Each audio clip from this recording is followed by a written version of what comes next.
Hey, welcome into the Friday edition. Robby and Rexrode, 102.5, 106.3 The Game. Robbie Stanley, Joe Rexrode, Nick Keyser here with you on this Friday morning. Hope everybody's off to a fabulous start to their day. Joe Rexrode, how we doing? What's going on? Doing okay. Last night I bought my first winter jacket.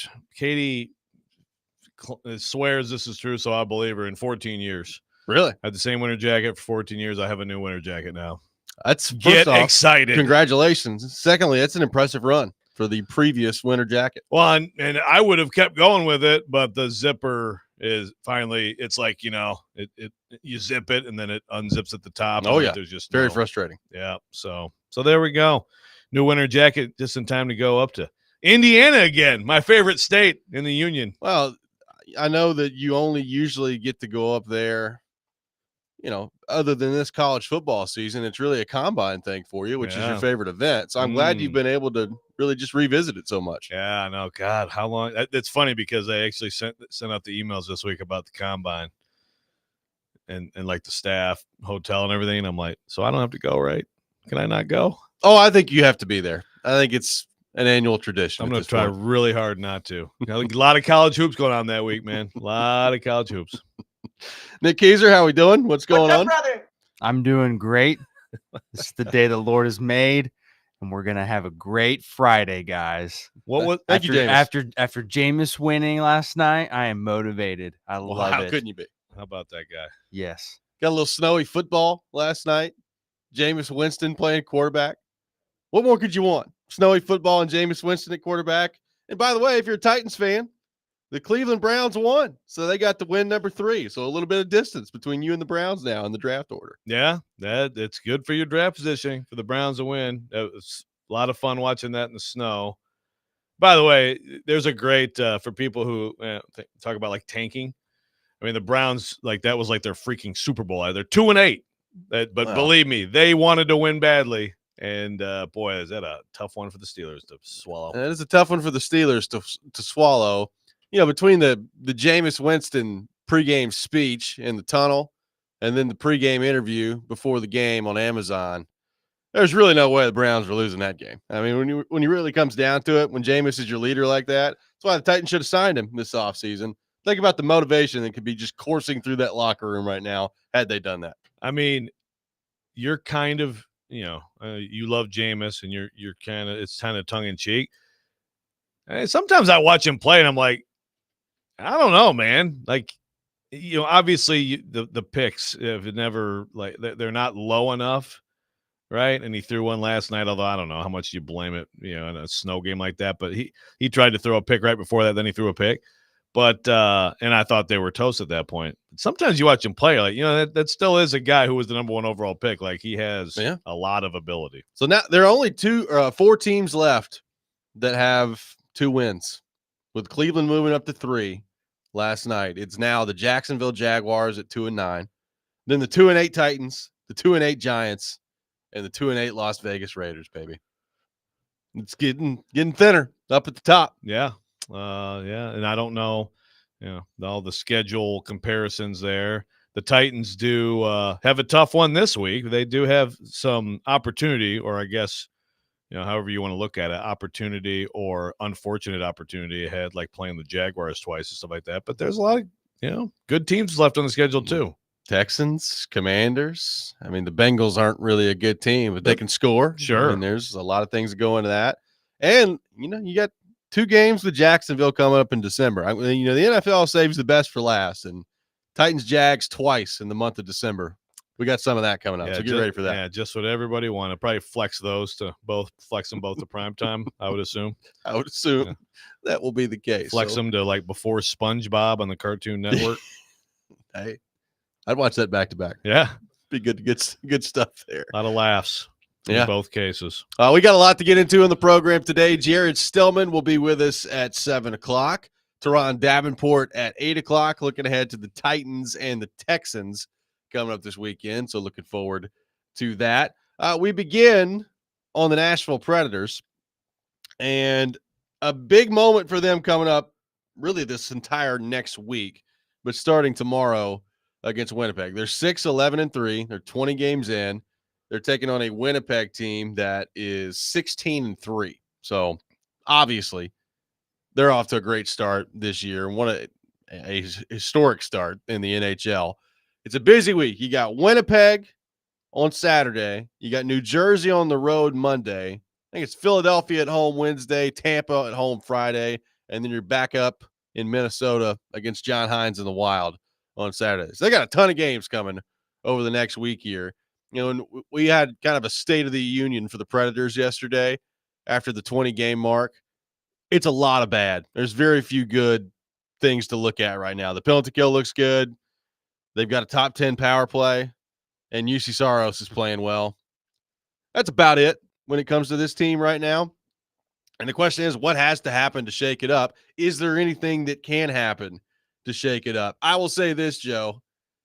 The fan base pretty mad yesterday. And, you know, on our show, throughout the day, on our radio station, the fans are fed up with what they've seen through the first 20 games. It's hard to blame them with the expectations being what they were. And I am very curious to see if and when, particularly if this continues over the next few games here, Barry Trotz does something drastic to try to shake things up. Whatever that is, whether that's a coaching move, whether it's a trade of some kind. But I said it yesterday, I don't think we're that far away from you having to do something if you're Barry Trotz. So when you say a coaching move, we're talking firing Andrew Burnett. Yeah. Okay. Well, we do the percentages with the Titans, so right now your percentage chance that happens this season. Well, I don't think it's very high. I'll go. I mean, this season, look, if they continue like this, you may not have a choice at some point. So I'll go 15%. Wow. Like I mean, it's hard to go much lower than that in the NHL. Like, this is the NHL. People get fired all the time. Yeah, they do. I'll still go 8.3%. Okay, I like that. So, but yeah, that one is right now. To me, I don't know, man. That's a tough sell. I mean, there's just, I think the drastic move, the more likely drastic move is some kind of like you said, like personnel move. I don't know if you consider drastic like bringing like Svechkov up, and I do not consider that drastic. Yeah, but that's probably likely, right? Yeah. I guess, is it drastic to actually scratch like a Brady Shea or something like that? Is that drastic? How long you scratching him? One game? Yeah, I don't know. I don't know. I guess one game isn't, right? It's still a little bit of a statement if you do that. It's a complicated thing, right? Like Elliot Friedman was on with DVD yesterday, and he was talking about it. Like, they've not done that. And Willie brought up a good point of like Andrew Burnett, I think, has done his best to resist that, because whether it's whether it's Shea or Marchessault, like I could put him in this category. Like Adam said, what he would do today is call Marchessault into his office and say, "Hey man, you ain't playing Saturday night. Like, you're the healthy scratch." And Burnett has not done that to this point with some of the new acquisitions or some of his big time players. And I think particularly with the new acquisitions, when you're, 10, 15, 20 games in, you run the risk of, okay, so I signed this big deal in the offseason. You've asked me to do a lot of things that are brand new. I'm running a new system here. I'm trying to get used to that. And I chose your franchise to come here and try to do this with you. And your response is scratching me 20 games in. That may not go over very well with some of those guys. So I think you run the risk of that. Having said that, like, if you're Andrew Burnett, you're running out of cards to play right now to get this thing turned around. And you might have to do something like that here pretty soon. I guess my question, and that is a very interesting point that, and I heard Friedman say that, that's an interesting point. I guess I would also wonder, like, it's like almost like everybody's talking about these guys, right? Like, everybody's pointing their fingers at these guys, at least outside the organization. So, like, is there really some big benefit if you get scratched for a game? I mean, like, what does that actually accomplish? I mean, other than basically saying, here's a big reason that this is not going well. Here's one reason. I mean, maybe the word I used yesterday was jolt. Like, this team needs a jolt. Yeah. I don't know what that is. And I don't really know how you get there roster wise, because, like, you can't, first off, you're not going to try to trade Stamkos or Marchessault or Shea. Like, you just brought those guys in. Number one, I don't think, like, part of the reason you got them, if you're the Predators, is you were willing to give them things that other teams were not willing to give them. Money, years. Like, they clearly, Predators were willing to do that. Yeah, so who's out there like, give me that? Exactly. So, like, especially with the way the start of the year's gone, like, nobody's doing that. There's Forsberg and Yossi, both of which have trade protection. You're not doing that. UC Saros playing great, and his trade protection doesn't kick in until next year. So I guess technically you could do that, but you're not doing that. So, like, I guess my question is, what is the move that jolts them? Like, does trading Gus Nyquist jolt the team? Maybe. Like, that would probably be at or near the top of the list of, like, realistic trade options that could do it. Does trading Colton Sissons jolt the team? I don't know, but, like, I don't think there's a ton of options there when it comes to roster moves based on your contract situation. I mean, everybody jokes about, like, they need a U2 concert to cancel. But to me, like, the reality is, and obviously that turned into this thing that was, I guess you could say, like, you could point to one thing, right? But ultimately, like, they have to play their way out of it. They're going to play their way out of it. You can do all these things. But to me, great. Okay, so you scratch this guy, that guy, move Colton Sissons, whatever it is.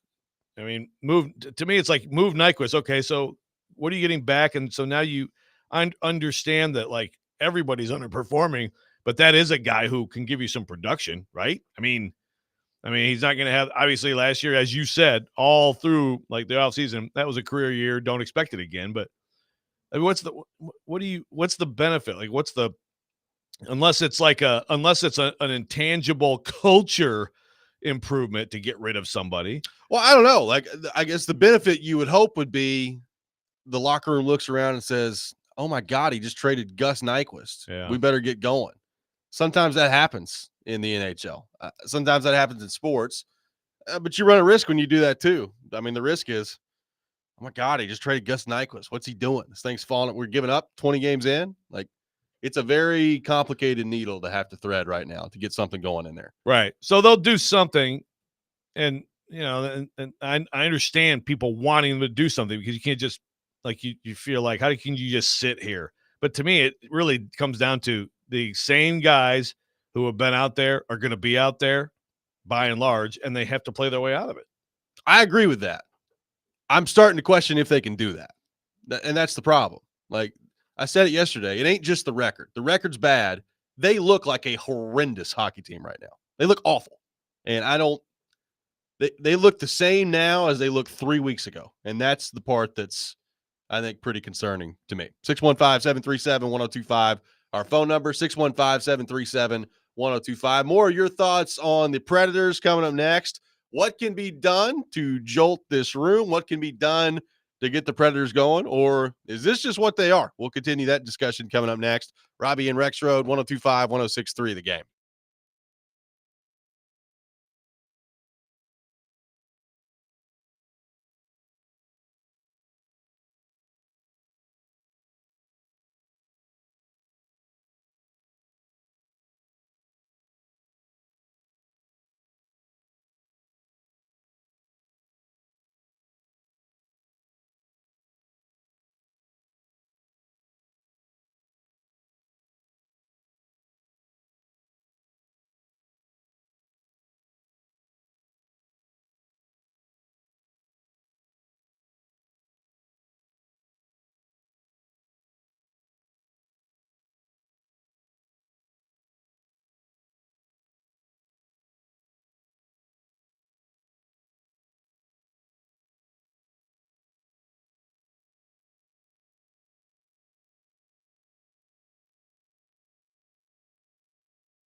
Welcome back in, Robby and Rexrode, 102.5, 106.3 The Game. Taking your thoughts on the Preds, who are 6-11-3 through the first 20 games of the season. They have the red-hot Winnipeg Jets coming up tomorrow at home. Winnipeg plays tonight in Pittsburgh, so I guess the good news is you'll get Winnipeg on the second half of back-to-back. There you go. We'll see if the Predators can take advantage of that. Taking your thoughts, 615-737-1025. One texter says, they have to win 40 of 62 games to get the 95 points. Will it be enough even with a jolt or shock, or are they just going to let the year play out? Right now, I don't see the playoffs happening, and this has to be the worst season in franchise history based off expectations. Changes will have to be made because you can't run that back again. This from an unnamed texter. Well, I definitely agree with that. Yeah, and when it does seem daunting when you look at it, like what you have to do overall now when you dug this hole. I mean, look, they have to have I'm not saying they're going to have a 20-game absolute heater like they did last year, but that's what you got to have some of those, right? You got to have you get 8 out of 10 possible points in a. I mean, and it's like the way they played against Vancouver. It's like, okay, is that a little bit of a turning the corner? Is that a little? I mean, like you've seen glimpses of it. You've seen a game here or there of it, right? How do you? But like you said, for the most part, by and large, they look like a bad hockey team. That's the thing. Like it's particularly 5-on-5. Like even the Vancouver game, power play. It was better, but the power play was the driving force behind. I mean, like in the third period, it just didn't do a whole lot in that game. Like and look, you're never going to be. Very rarely do you have even a game in the NHL where it's one team just skating circles around the other one for 60 straight minutes. Like it's hard to do in the NHL.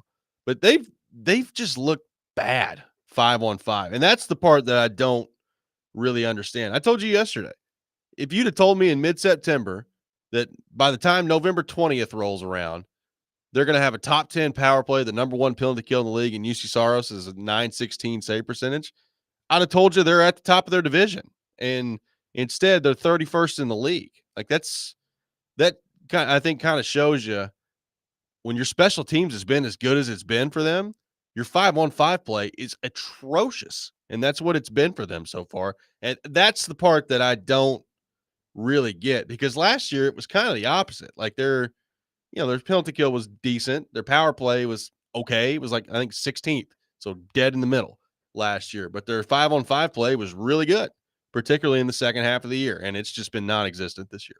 Yeah. Yeah. And so it's like, there's been lineup changes. There's all this talk about moving this person in and out. They've, tried different combinations, but ultimately, like individually, so a lot of people who don't seem to be playing up to the best. That's where it gets into like how much of it is like chemistry collectively and how much of it is like you have to do better. I mean, again, who are we talking about?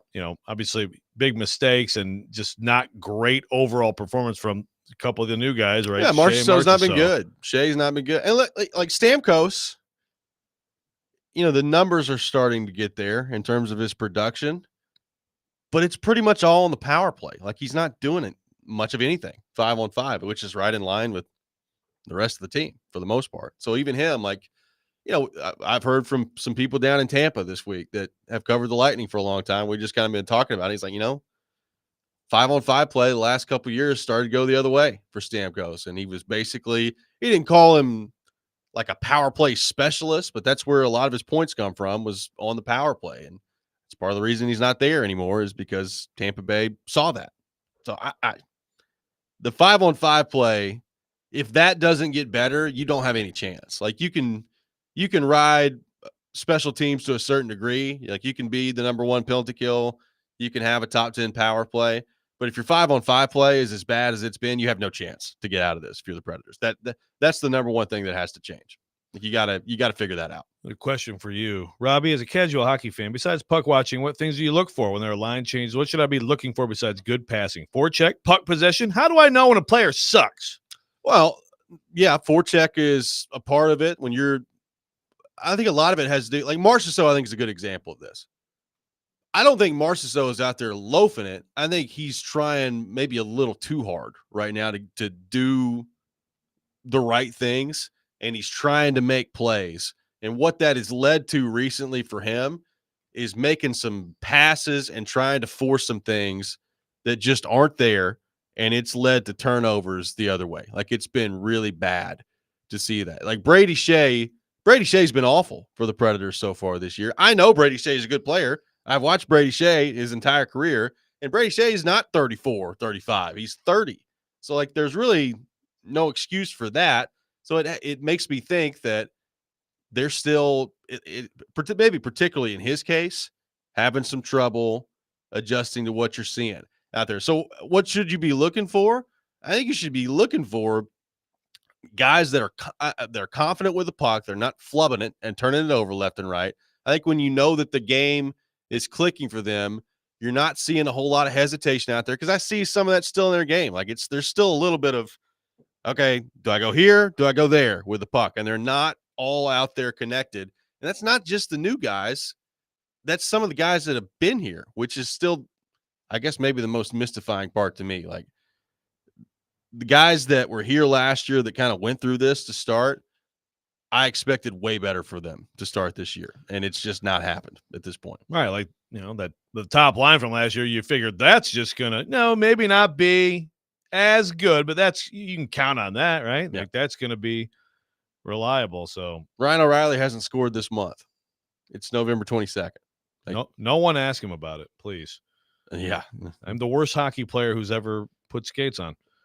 That's what he'd say, by the way. That is what he would say. Chef Rand says on the YouTube chat, Chef Rand says, I think they're hunting at the same time, but they aren't hunting together. Oh, here we go. That's what I'm talking about. Well done. Nice job, Chef Rand.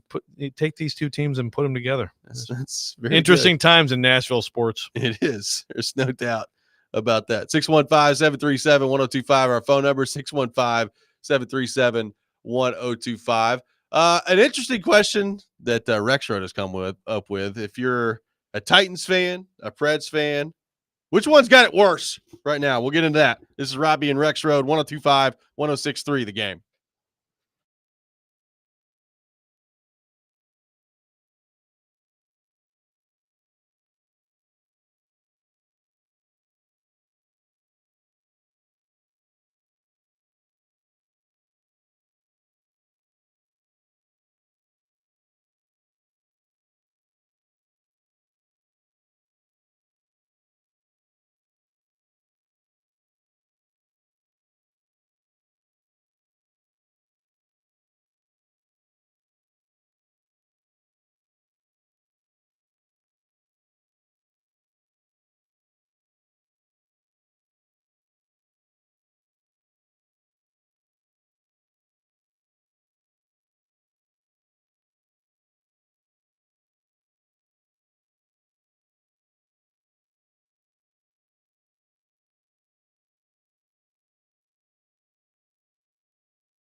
Welcome back in, Robby and Rexrode, 102.5, 106.3 The Game. We are live from our Busy Bee Plumbing, Heating, and Air Conditioning Game Nashville studios, home of the $99 yearly Beehive membership, where the buzz is always about great service. Tune in to 94.9 The Fan tonight for Vanderbilt women's basketball. Commodores will be at Memorial Gym taking on Samford.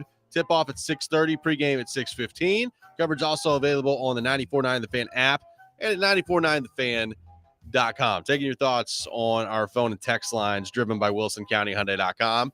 Throwing the question out there, who has it worse, Titans fans or Preds fans? Now, I know when we say that, Joe, a significant portion of the population would say, well, me, because I'm both. I'm a Titans fan and I'm a Preds fan, so I've got it worse.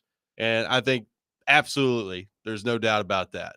I think the kind of like the genesis of this question is, though, like if you are only a Titans fan, only a Preds fan, which one would have it worse? And if you're both, you can pretend that you're only a Titans fan or only a Preds fan and view it through that lens. Which situation right now is worse? On one hand, you've got the Titans that are 2-8 that have kind of been wandering in ineptitude the last 2.5, 3 seasons.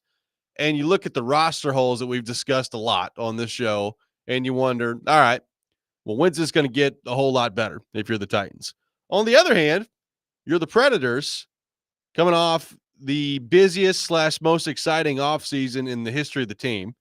You've made all these moves. You've brought in these free agents, and you had pretty high expectations heading into the year. Now, look, I wouldn't call the Predators like a Stanley Cup favorite or anything heading into this year, but they were expected to comfortably make the playoffs and potentially be a team that could compete and, as Barry Trotz says, be a threat come playoff time. And right now, they don't look anywhere close to that, winning 6 games in their first 20. And added on to that, Stamkos, Marchessault, Brady Shea, Roman Josi, Ryan O'Reilly, Gus Nyquist. Like, these guys are all in their mid-30s. So you've got that factors into it as well. So, Joe, I ask you, the Preds fan or the Titans fan, which one's worse right now?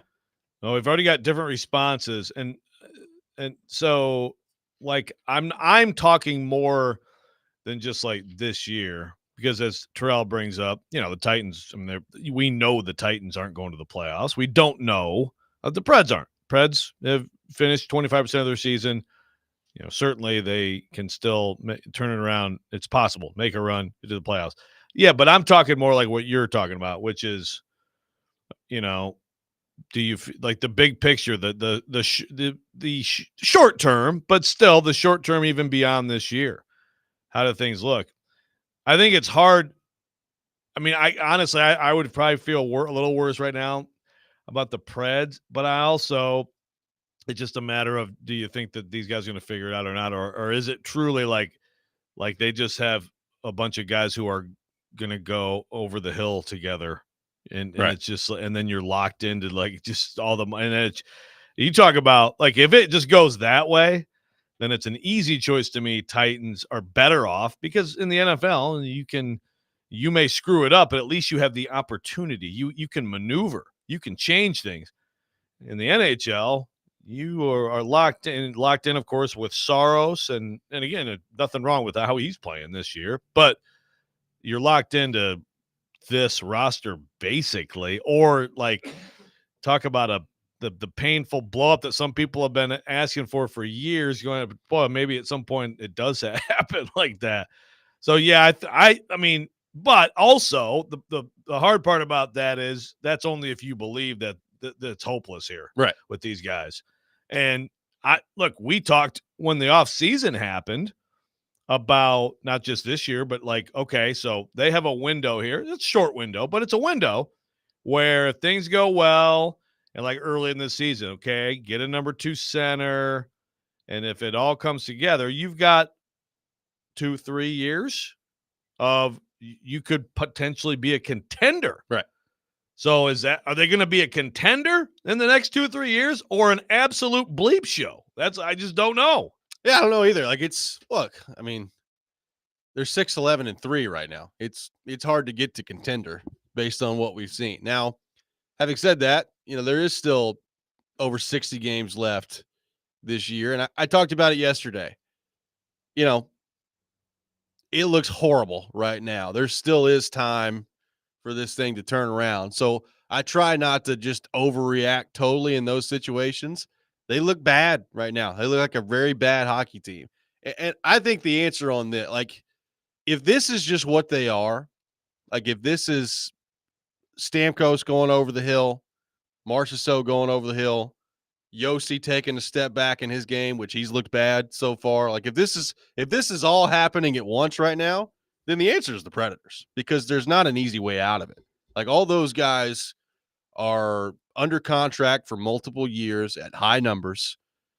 You know, you're still paying guys that aren't here at the moment. We'll see what happens with the Johansson contract. But, the Duchesne buyout's on the books. You're still paying Kyle Turris. So shout out to Kyle Turris.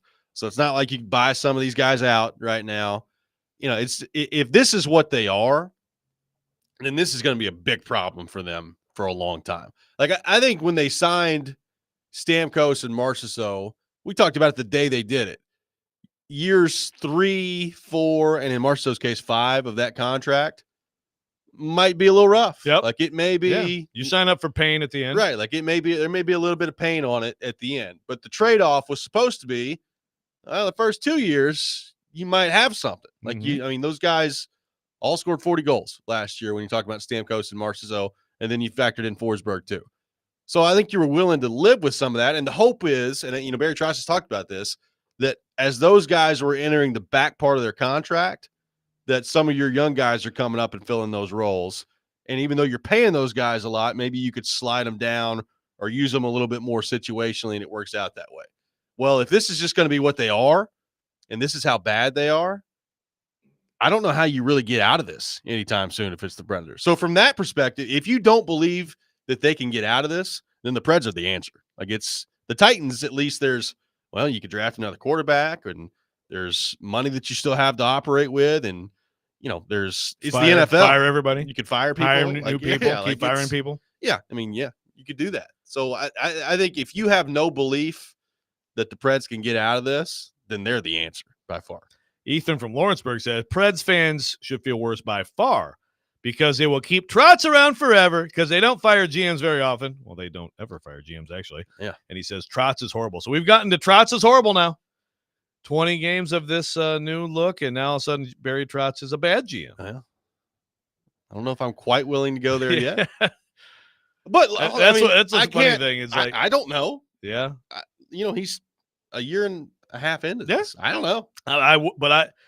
To just raise my hand, I'll say, first of all, there was some head scratching, I think, with that first offseason. But then when they did what he did this offseason, I'll raise my hand and say that's just brilliant, because now you actually have a chance with Yossi and Forsberg to like maximize what they have left, and good job. Now, they also made the playoffs last year, so there's that too that kind of factors into it. Yeah, you instantly come in and the sell off, which they had needed for so long. Yeah, that's Poyle too. Like right, that's sort of like a joint effort, I guess. Right. However you want to credit that, but regardless, it's been all flowers and candy up until now. Well, the thing is though, like if you would have asked people.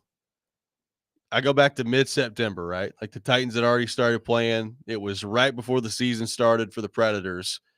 And we were talking about the time. The Titans feel like this poorly run, incompetent organization that can't get out of their own way. And, people are screaming about Carthon already heading into his second year. And there's Brian Callahan up to the job. Like there's a lot that you just don't know about the Titans. And some of the stuff you did know is really bad. And you looked at the Predators, and you're like, well, they've got Barry Trotz. That guy knows what he's doing. And he had this great offseason with all these guys coming in. And right now, like, it looks bad on both accounts. But I think you're looking at the Predators part of this right now and saying, so did these guys just totally miss the boat here and bring in a bunch of old guys that now they're just going to be stuck with? Or, like, is this eventually going to turn around and they can become – that threat? That's the part about the hockey season that makes this different is, Titans are 10 games in and their story is pretty much written for this year. They're not going to be very good. Preds are 20 games in. They still got 62 to go. There's a long way left in the hockey season. Yeah, and there are examples. I mean, the Preds last year are an example of you thought it was one thing. Wow, this is ugly, and then they are, they're probably an incredibly blown game at home from like advancing in the playoffs. Yeah. So it's just it can change a lot. I mean, look at obviously like a couple of St. Louis Blues seasons in not too distant memory that were like one thing and then completely the other. It does happen. One good question from Chef Rand: who has the more promising young players? And That's a great question. It is. There's not it's slim pickings. I'd say both ways. Yeah, like right now, I'm not sure. I mean, I know the Titans don't have a lot of promising young players. Like we've talked about that. Like there's Latham. Sweat played better last week. I would count Brownlee. Brownlee for sure. So they've got some. I mean, the Predators right now, Evangelista has been bad this year. He just got healthy scratch the other night. Some of the other guys I just don't know yet. Like how good's Kimmel going to be? I don't know. The one thing I'll say about the Predators is they have a ton of draft capital and they got a ton of assets, which the Titans don't really have. Now it's two different sports and then they operate differently and all those things. But the Predators, at least, you could look at it and say, well, you could weaponize some of that draft capital that you've got to maybe address your team that way. Problem is that hard cap in the NHL. It's tough to navigate. Yeah. A little bit more malleable in the NFL. It is. It exists, but yes, you can do a lot. You're a lot more free to change things in the NFL. I mean, I still count like Evangelista as like I would put him in the category. I am. I mean, Novak is kind of, sort of. Well, he's not even really young anymore either. I guess that's true. He's sort of middle. He's middling a little Right. bit. Yeah, like Camel. I mean, Svechkov is going to get an opportunity, right? I mean, that's going to happen. So. Yeah. I mean, LaRue has been called up. I mean, then, at some point you're going to have Molendijk, and you got some. They've got some guys. You got some possibilities. The thing is, though, like that's what makes it hard to compare NHL and NFL is because there's no minor leagues. I mean, some of these guys are 19. It's like I have no idea what they're going to be. I mean, Matthew Wood's doing pretty well at Minnesota right now for the Golden Gophers. He is. So he is. At some point, that might be good. 615-737-1025. Who's worse off right now, the Titan fan or the Preds fan? More of your thoughts coming up next. Robby and Rexrode, 1025, 1063, The Game.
tomorrow at 11 a.m. for our college football game of the week. Indiana taking on Ohio State, presented by Twin Peaks Restaurants. Take your tailgate to Twin Peaks, home of 29-degree drafts and wall-to-wall sports. We have Jared Stillman, a.k.a. Still Billy, joining us at 7 o'clock here. Jaworski, very proud of that name. Continues to be very proud. I continue to be very proud of Dennis's graphic.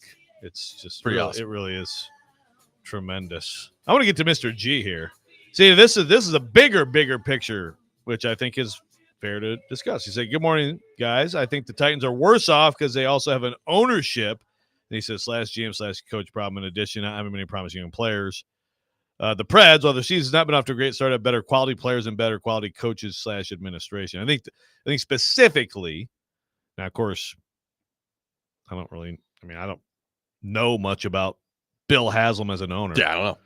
We'll see. I'm confident he will have a more successful tenure as a sports owner than Jimmy Haslam. I'm just going to throw that out there as a possibility. I would hope so. But obviously, on the Titan side of things, yes, if you're really concerned with what you've seen in the last few years in terms of Amy Adams Strong's decision making, then obviously can't fire the owner. Yeah, you cannot. That is a thing. That is definitely a thing. One texter says, I'd say the Preds have it better right now just because the quarterback position is so important, and it doesn't matter if you have good young talent or older players in the NFL if your quarterback stinks.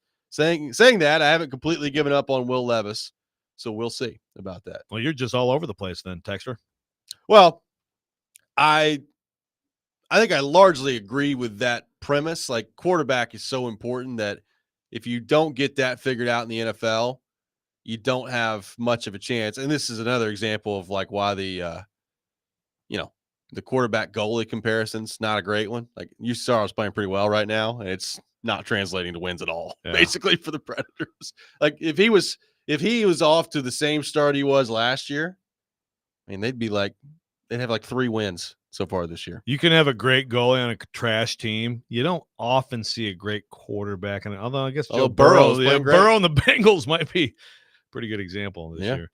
Robert Nashville said, this is the problem with this question is for those of you who are fans of both. It's just totally depressing. But Robert Nashville says, as a fan of both, season ticket holder of both, what I can't understand, both teams bring in players that are good. They come here. I don't want to say they suck, but they're mediocre at best. And they leave, then they become great again. I don't know how to feel about this. John Hines. Doing pretty well. Expect Vrabel will do the same. Yeah, Hines in the Wild, looking pretty good. Well. We asked Stilly about that. Yeah. That's your boy John Hines, worst coach ever. It's going well for him up there in Minnesota. Yeah, I don't know. Like, look, it is what it is. Like, I can't sit here and say it's not happening. There are Titans players that have been here that are now not here that are off playing pretty well elsewhere. Like, that's happening. And, the Predators have never had an offseason like they just had with the talent that they brought in. And so far, the early returns are, I don't think Jonathan Marchessault has a 5-on-5 goal yet. Stamkos might have like 1 or 2 5-on-5 goals. Brady Shea has gone from being a pretty reliable, darn good defenseman to, at times, a traffic cone out there. He and Yossi together have been pretty bad.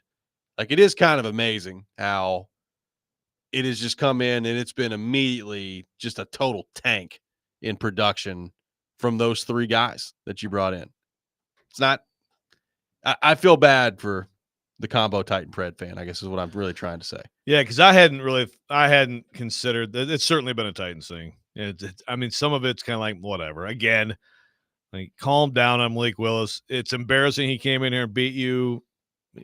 You're not going to be spending years agonizing about Malik Willis being somewhere else. Now, A.J. Brown, yes, that's a killer trade that everyone should have seen from right at the moment it happened, that it was disastrous. Yes. But then here and there, it's like guys are hurt here with the Titans. With the Preds, it hasn't been a ton of – I guess there's been some of it, like Hartman. You trade a first round for him. And, Fiala's had some good stuff going on elsewhere. Matt Duchene has 86 points in 98 games for the Dallas Stars. That is wild. And that's, again, he had one good year here. He set the franchise record for goals here. So it's not like he never did anything here. Excellent season here. And he had another one that was okay. Yeah. And now believe me, this is 86 points in 98 games with the Dallas Stars. Yeah, it's amazing. I don't know. That's the common thread with including, both by the of way, them. 21 and 18 this year. So he's over a point per game right now. Yeah, with both of them. That is, I mean, of all things as a fan, I mean, that's up there on annoyance scale, right? Oh, yeah. How come this player was bad for us or not as good as he was supposed to be for us, was great before and great after. Yeah. It's really now, in the Stamkos Marcus O'Shea case, like, I don't know if there's going to be an after. So, like, Well, they may be more like the Titans' history with receivers. exactly. Yeah, exactly. It's a great comparison. Now, again, like, at least, like, I know Jonathan Marchessault is a good player. That's what continues to mystify me about this. Is Jonathan Marchessault a perennial 40 goal scorer? No. So, like, the idea that he was going to come in here this year and score 40 again, I never really bought into, but we talked about that. It was like he doesn't have to score 40. But if you can get into, the really high 20s or the low 30s, along with Forsberg doing what he does, and Stamkos giving you 30 to 35, well, you're pretty good right there offensively based on those three. And right now, Vengen just texted me and said, Marceau doesn't have a 5-on-5 point, not just a goal. That's incredible. Like, it's pretty unbelievable. It's amazing. 20 points in, or 20 games in. Like, it's pretty wild that it's played out that way. And then on the Titans part of this, like, looking at how they build this out moving forward, one thing that's, I think, pretty common with both of them, quarterback for sure with the Titans, but even, edge rusher, premium position, wide receiver has become a premium position in the NFL, the tackle spot, premium position in the NFL. Like, they have to find those moving forward. And the Predators have been searching for centermen their entire existence here. They still got to find one or two of those as they move forward. Like, they need that. That's the other thing. Like, there have been similarities of, like, those offensive premium guys. You've been searching for that really on both sides for a long time here. And the most disappointing part, and Nate brought this up on the text line, the Titans can't score and the Predators can't score. And we've talked about that before, like being bad and not scoring. Right. Great combo for a fan. So, yeah, it's like if you're bad but entertaining, there's some redeeming value there. And in both cases, it's just like neither team can manufacture anything. It's just brutal. Awful. I got to read this. I'm going to read it just like it's typed by Mickey Masters in the YouTube chat. All caps. Athletes get to Nashville, get fat and comfy, no state tax, Metro, Fun City, Baby Hands Media, and they get distracted with other BS like Subban starting a talk show, O'Reilly recording music. I didn't even know anything about O'Reilly recording music. First of all, the Baby Hands Media. Yeah. Did Subban start a talk show? Started on this. Did Subban start a talk show here? Subban came in here, almost won the Norris, and also helped the Preds get to within 2 wins of winning it all. You guys remember that or no? O'Reilly's recording music? Is that true? I know Duchesne loved to go up there and strum the guitar. O'Reilly plays the guitar. I don't know if he's recording music or not. I did enjoy the all caps post. But now that he's the no state tax, what we need is we need the media to be meaner, and we need that state tax to kick in. Yeah, get the state tax in here. Pay your freaking state tax that doesn't exist. 9-minute run. Thank you. So now that's out in the ether that apparently Ryan O'Reilly's recording music, which may or may not be true, it'll just add to his post-game press conference tomorrow if they lose again, and he just puts the entire weight of the world on himself. I suck. I am the worst ever. My songs that I have now apparently recorded are also not good. One of my favorite things in sports is the Ryan O'Reilly post-game press conference after a loss. Maybe he wrote a country song. I suck at writing songs. My songs are no good. In my life, seen a human being be harder on himself than Ryan O'Reilly is after a loss. It's pretty incredible. I appreciate it. The only comparable I've seen in hockey is Pecorino after they lost the shootout. Anytime they lost the shootout, he was like, it's totally my fault. I don't care if the score was 1-0. It was my fault.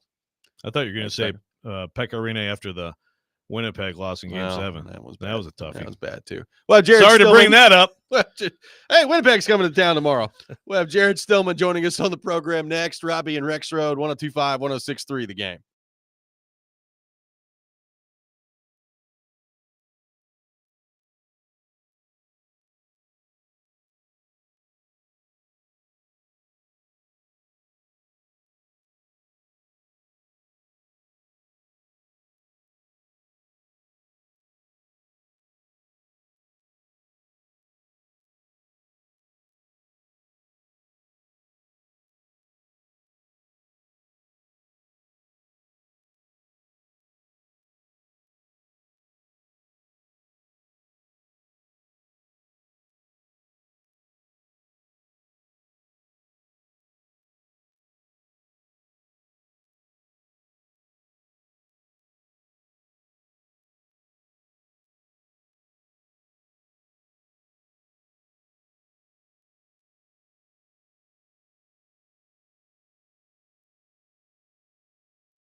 Hour number 2, Robby and Rexrode, 102.5, 106.3 The Game. Robby Stanley, Joe Rexrode, Nick Keyser here with you. And as we do every Friday morning at 7 a.m., we welcome in our friend Jared Stillman to the program. Jared, good morning. How are you? I'm super, super excited for this weekend. We got a big hockey game tomorrow night, a big football game Sunday. How could you not be excited? How could you not be excited? That's a great point. Two teams with a lot of success just oozing out of them right now with the Titans and the Predators. We threw this out there, Jared, so I'll ask you, who has it worse right now, the Titans fan or the Preds fan? Well, I mean, I think the Titans fan has it worse. So the Predators fan, A, had a successful season last year, and B, while it's not very likely, like I would be shorting the Predators right now if they were a stock. I would not be buying them, though they would be at their lowest right now, and now would be the opportunity to buy. And if they, turn a corner or something, you would end up reaping the benefits. But at least there's a chance the Predators might figure this out with the Titans. This is a long trudge towards the end of the year, and then they'll have to figure out what they're going to do from the top on down, and then they'll have to figure out what they're going to do at quarterback. And, there's really no chance of the Titans being good this year, although Jeffrey Simmons did say that he thinks they can still win the division the other day, so there is that. He did. Well, the question, though, was more than this year. The question is more, in the foreseeable future, you're a fan of these teams. Because, as you know, whatever you want to call it, Jared, we know that the cap is certainly soft in the NFL, hard in the NHL. So, with that in mind, does that make you think any differently? Well, I think what makes me think differently is that the Predators have 3 first-round picks this year. But each of those first-round picks, if they're used on a draftable player, represents somebody who won't be on the Predators for 3 to 5 years. Whereas, the Titans may have the number 3 overall pick this upcoming year, and that guy might be Travis Hunter, who comes in right away and might be the best player on the team. So that makes it a little different. I think the big thing, though, that if we're really forecasting, long-term, I mean, again, the most important thing for me is the owner. And I think Amy has shown us that she may not be the best owner. And while the jury is still out on Bill Haslam, and this year is certainly not wins and losses been a great thing. I don't put that on Bill Haslam. So simply based on that, I would go with the Predators. I think the Predators have a better management structure than the Titans do. So if you're asking me big picture, the thing is the Predators still have the young assets. I mean, I know everybody's talking about the money they spend and the cap and things like that, but the Predators will have the ability to probably move on from some deals. Like they could trade away Tommy Novak, and somebody, if you throw a little sweetener in there, probably takes that off your hands. The cap will go up in the NHL, albeit they don't know by how much. I think it was maybe an Elliott report or a Pierre Lebrun report that came out that said that they're trying to push the cap higher and higher in the NHL. And the Predators still have pretty much all their young assets, whether it's Wood or Mullendijk or, the Edstrom kid they got in the Askarov trade. They have the 3 first-round picks. They have the second-round picks. So they have the young guys. And my theory is with young guys and prospects in baseball and hockey, where it takes forever for those guys to come around, it's probably 1 out of every 5 or 2 out of every 5 are likely to actually make it. So the Predators still have, young assets on the horizon. The Titans, they have future draft picks, but other than that, they don't really have a lot of young hope outside of their left tackle. So I would still lean with the Predators. So, Jared, you brought up Amy, and I threw this out there yesterday, looking at the situation with the front office, the coaching staff. Obviously, we'll see how the rest of the year goes, and that's going to factor into it. That's the most important thing. But she is paying John Robinson to not be the GM. She's currently paying Mike Vrabel to not be the coach, although I think that'll probably change when he gets a head coaching job this offseason. So if you fired the front office and or the coaching staff, you're then paying more people to not work for you. Do you think that should be a deterrent for Amy Adams-Strunk when it comes to moving on from one of, if not both, of the front office and coaching staff this offseason? So I don't think that's a deterrent for her because her history shows she's willing to pay. I know the Titans have a reputation for being a cheap organization, and to a certain extent, some of that is well earned. But I think Amy's reputation is that she's got a quick trigger and she'll pay. She was paying 3 head coaches at one point. I mean, she extended John Robinson and Mike Vrabel, and she fired John Robinson 12 games into a new contract. So if you were a cheap owner who didn't want to pay your general manager, I mean, you may want to fire him to the hills, but you'd be, grinding your teeth at the idea of paying a guy for really 5 years to not work. So I do not think that's the case. I don't think her reputation would indicate that that's the case. And the other thing is this. They're paying Andre Dillard $3 million not to be here. I can't imagine how much money first-time GM or first-time coach like Rand Carthon or Brian Callahan make, but it's probably not in the $8 million a year range, which is for the top of the league in those categories. I mean, they're paying L'Jarius Sneed. They paid L'Jarius Sneed over the last 6 weeks to not play $8.8 million. So I understand the concept of, my goodness, you fire a GM, you fire a coach. I'm sure Brinker got a raise when they made him the president of football operations, and I cannot imagine that you would bring somebody new in that has to report to Chad Brinker. So if you fire all three of them, let's say that's $10 million. Again, I mean, that's what they paid Chidobe Awuzie to not play. So I don't think that's a deterrent, especially given her track record. Just keep doing it. It's fine. It'll all, as long as she's courageous enough to keep firing people every 5 minutes, Jared will be happy. The problem is, the reason why she'd have to be courageous to be able to fire these people is because people like you say, if you do this, you'll be the Cleveland Browns. And I'd like to remind people, the Cleveland Browns have 3 wins right now. You have 2. So you already are the Cleveland Browns. You already are the Carolina Panthers. Right. But with there's a picture beyond the Joe current Rexrode, record. Who don't I'm not look finger at, wagging. I'm finger wagging you. Are a finger wagger? Yeah, I'm pointing it at you one. for being an idiot. For wanting to fire the guys that drafted a guard who sucks with the 11th pick? No, there's a lot more to it. We don't have time to get into all the reasons, okay? I'm not pointing my finger like you better not do this, but I am saying I hope that you did some homework when you hired these people. I hope you know the plan. I hope that you're not just reacting to the record this year like you are, Jared, and that there's actually more information that you had that would tell you that these people actually do know. I mean, your argument, Jared, is that these guys don't know football. We've called them idiots every day. They don't. Well, that's just freaking stupid. Their entire lives have been in football. They know more about football than any of us talking right now know about football. But I'm not claiming to know football. Oh, yes, you are. You put up a poll about yourself being the GM, dude. Right. Right. Because I don't know football and they don't know football. Okay. I mean, again, my whole thing is this. The idea, Joe will not get off this. He's moving the goalposts a little bit, though. He has been at least a little consistent with the Amy doing the homework thing. But again, it's still a finger wag to the owner to say, if you fire these guys, you will look so stupid because you just hired them. No, but see, and again, I understand hold what on. you're saying. No, but no. You wait a second. You've already cut me off at this point, so I'm going to continue. This is my show. Shut up. You've already said this 1,000 times. Right, but you're again misconstruing it, Jared. I'm saying that in terms of why she won't. That's why I'm predicting she won't, because I'm not saying, again, you continue to twist that. I'm just saying that's why I don't think she will. You get it? She did her homework? No, because she understands that perception. That's why I'm predicting she won't. I'm not saying that's why she can't. If she thinks they're bad, do it. That's fine. Do you think they're bad?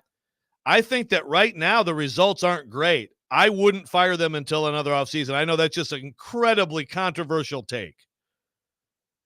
Well, I mean, I think it's the wrong one. I just don't want to sit through another season like this. And I am convinced that if you do that, then you'll sit through another offseason like this. And you might actually even make it worse, because I think we can all agree. I said this the other day. There's probably 3 true trains of thought here, right? There's fire everybody, get it over with, rip the Band-Aid off.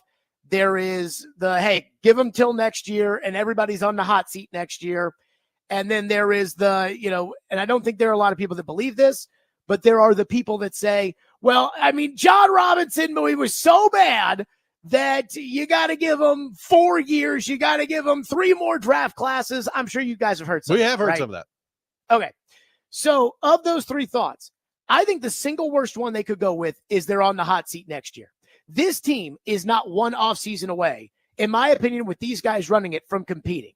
So what they're going to try to do is they're going to start doing, they're going to start making moves that would be job preservation moves. Yeah, but see, the owner you can't let that happen if you're the owner. That's why everybody has to talk to each other in an organization, Jared. So Amy has to go to them and say, all right, guys, you're on the hot seat this year. Don't surprise me. Win, yeah, don't surprise me with short-term fixes. What's the plan?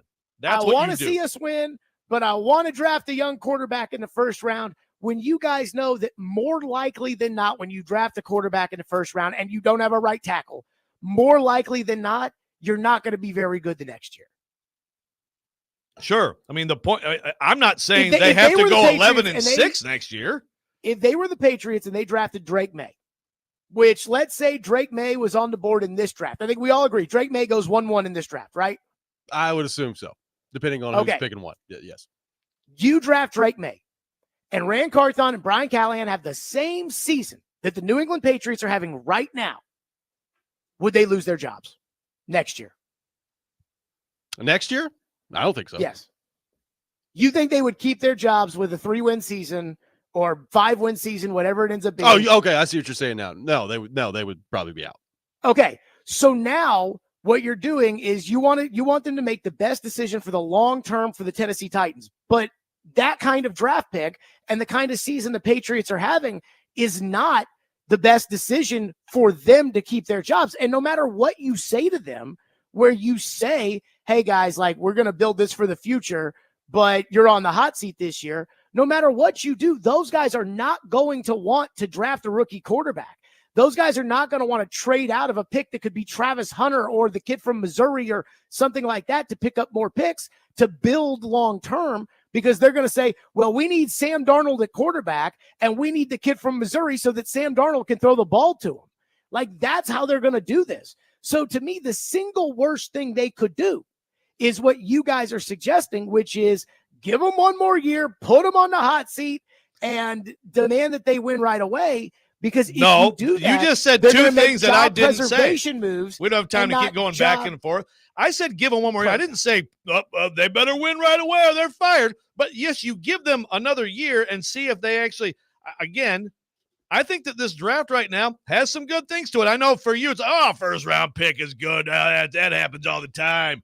Everybody does that. No, that's not true. John Robinson almost never did that.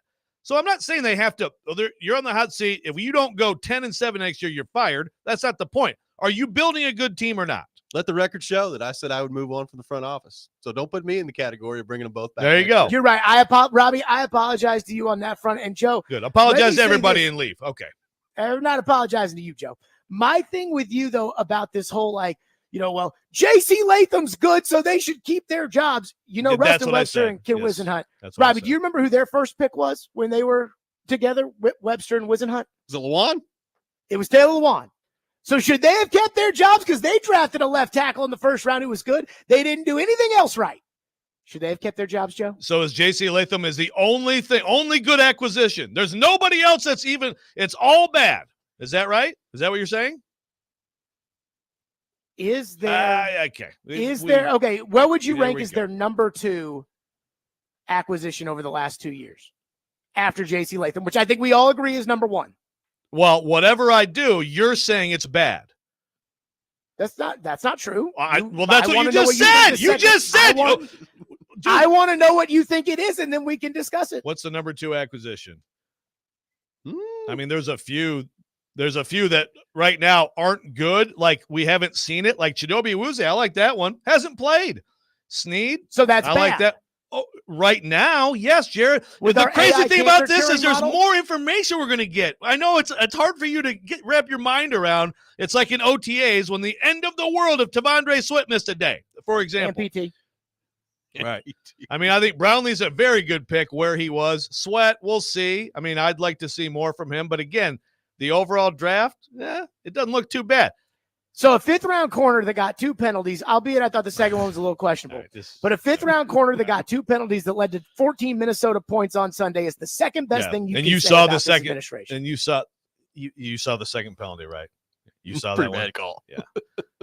That's fine. Again. Hey. You know what? I hope happened. she's courageous. I hope you get your way. Let's. By the way, I'm surprised you there didn't say go. Tony Pollard was the second best thing they did. That's a pretty good one. I mean, There you they go. But- they brought some good players in. They got I worse. think at the position, Cushenberry is a even good though they player. brought in. He blew his Achilles. I mean, Even though the Tony Pollard's not as good as the player they let go, Tony Pollard is probably the second best move they made. Jared will be listening at Congrats. 2:00. Thank you for joining us. I would like to see what the text line has to say about the second best acquisition of the Rand Carthon era, because boy, it's hard to come up with one. When you're coming up with a 5th round corner, that's when you know. See you guys. Thank you, Jared. We'll react to what Jared Stillman had to say. A lot of your thoughts on the text line to get to. We'll do that. Robby and Rexrode, 1025-1063, the game.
Welcome back in, Robby and Rexrode, 102.5, 106.3 The Game.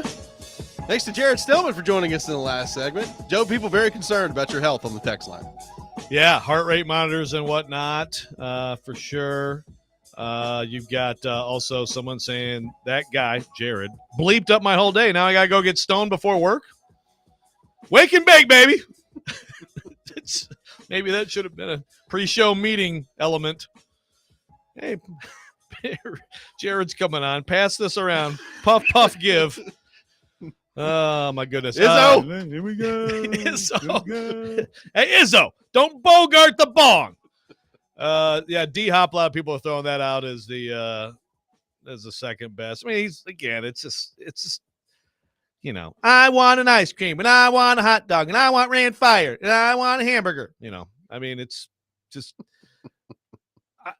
I'm not saying that you put people in a position of, like, you know, violently defending a front office that I don't think has done very well. Yeah. It's just a front office that I don't think has done in this amount of time work that is fireable. I mean, it's just, you know, call me crazy. I mean, Dennis says, you know, you read the first 15 pages of the novel and you decide the entire book sucks. I mean, that is basically how Jared goes about his business.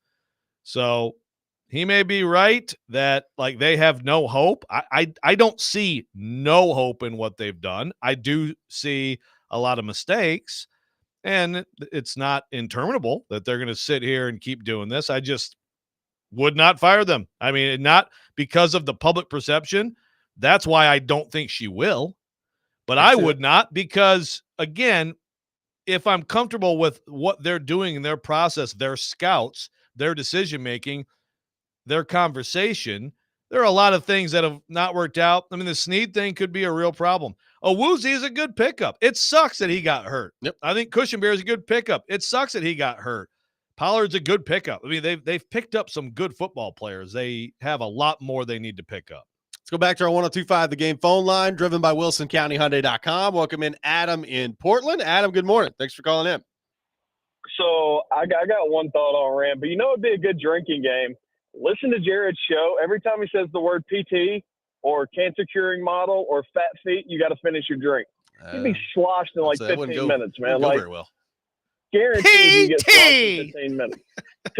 AKA. I hate it so much. I wish Chase would step in and make him stop saying that, honestly. Yeah, Chase, why don't you do something around here and get some people in trouble for saying PT? Yeah. All right, go ahead. Yeah, I'm sorry. And it's the same way I felt when he would say, let the big dog eat. Like, it really makes me want to pull my car over. Like, it bothers me. But, all right, so yesterday, I don't know if you heard this. Like, what I want to happen now is I want them to fire Rand and hire Jeff Fisher just out of spite to Jared. Like, I want this to happen so bad. I want him to hire Jim Schwartz as head coach. I want him to bring the band back. And you know what? They'd probably be pretty good. This narrative that Jeff Fisher was this big idiot that should have never even been in the league, yet he was 17 years our head coach. Like, and I'm supposed to just hate this dude because Jared tells me to hate him. This really pisses me off, dude. Like, I can't get over that. Like, it wrecked my night listening to him last night. I'm like, dude, I'm not gonna hate this guy. I thought he was a good football coach. Like, would he make a good GM? Who knows? Would Barry Trotz make a good GM? So far, not really. So I don't know, dude. Like, I'm in on fire Rand and hire Jeff Fisher. I'm gonna get behind that. Thank you, Adam. Appreciate it. I've heard Jeff Fisher's interested. I'm sure he is. Just saying. Probably not the route I'd go. Get the band back together. With all due respect. Yeah. No, I don't know about. Although the Jeff Fisher Jim Schwartz combo, as he threw out there, could be very interesting as they move forward. Jeff's the GM. Jim Schwartz, you're back to head coach, baby. Get in here. Yeah, that'd be fun. Hey, I saw Jim Schwartz and Myles Garrett celebrating last night. And Vrabel was happy somewhere. Vrabel was in that mix. Jared here's a texter that says Jared talks about owner dysfunction being the Cleveland Browns. Jared is the Cleveland Browns. Fire everyone every year, et cetera, et cetera. Also, Jared embodies better to keep your mouth shut while others call you ignorant than to open your mouth or remove any doubt. A nice Mark Twain classic right there. Caleb taking shots at Adam on the text line says we got to stop taking Adam's call. Hey, let's rip everybody. Let's rip everybody. 615-737-1025, our phone number. More thoughts on the Titans coming up next. We'll also look ahead at what this weekend can be for the Tennessee Volunteers. Who needs to lose And how realistic is that for an actual chance to happen this weekend to get them back in the college football playoff? All of that coming up. Robby and Rexrode, 102.5, 106.3 The Game.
This week's Nashville's best deal is Bavarian Beer House, Nashville's only authentic German beer hall, a place full of fun, food, music, and most importantly, beer. Enjoy traditional German beer, brats, giant pretzels, and more in their expansive beer hall and garden. Head to thegamenashville.com/deals to get a $50 gift card for only $25 to Bavarian Beer House while supplies last. Also, make sure you join the Preds tomorrow for a special 6 p.m. puck drop as they welcome back to Smashville Hockey Hall of Famers David Poile and Shea Weber. There will be a ceremonial puck drop ahead of the game. Coverage beginning at 5 o'clock on 102.5 The Game and the Game Nashville app. Taking your thoughts on our phone and text lines driven by WilsonCountyHyundai.com. We'll have the Rex rant with Joe Rexrode coming up here in just a few minutes. Katie is chiding me for the Jared segment. Kyle Tucker and I are passing back and forth messages that I probably won't share on the air, but they're pretty funny. Malaria mouth. There's one I can share. Someone is questioning my humanity on the text line for yelling at Jared. Yeah, Jared and I are friends. Everybody relax. People don't believe that. People just think that you two despise each other. And I have to tell people all the time, like, no, generally speaking, pretty much like each other. Yeah, They just happen to yell a lot. I don't despise Jared. I want to fix him. It's not going well. 615-737-1025. Our phone number, 615-737-1025. One texter says, since everyone is hot this morning now, my hot take for this weekend, if the Preds get blown out on Saturday, we'll see a major change at coach. With this being ceremonial puck drop for Shea Weber and David Poile for the Hall of Fame, the team can't get blown out. That sounds like some Amy Adams Strunk type stuff in Houston or something like that. It's like Bobby April, get out of here. walks in. You guys just got beat 6-1 by Winnipeg in front of Shea Weber. You guys are fired. Which, by the way, Andrew, hire a new staff. They're all gone. Shea Weber was in the game or was at the game on when was that? Wednesday against Seattle. So he flew back with the team there. So already 0 for 1. He's seen some good Preds hockey. Yes. They're still yelling in the YouTube chat about like this talk show with like I was like, well, so he helped. He was a huge part of them getting the Stanley Cup final. And the next year he came in second for the Norris for the President Trophy team, but he had a talk show. And the answer was, well, they could have done better. Imagine if he didn't have the talk show. Did he have? I'm still trying to figure this out. I don't remember any talk. If it was like, was it public access TV and none of us could watch like Wayne's World? Like, what are we talking about here?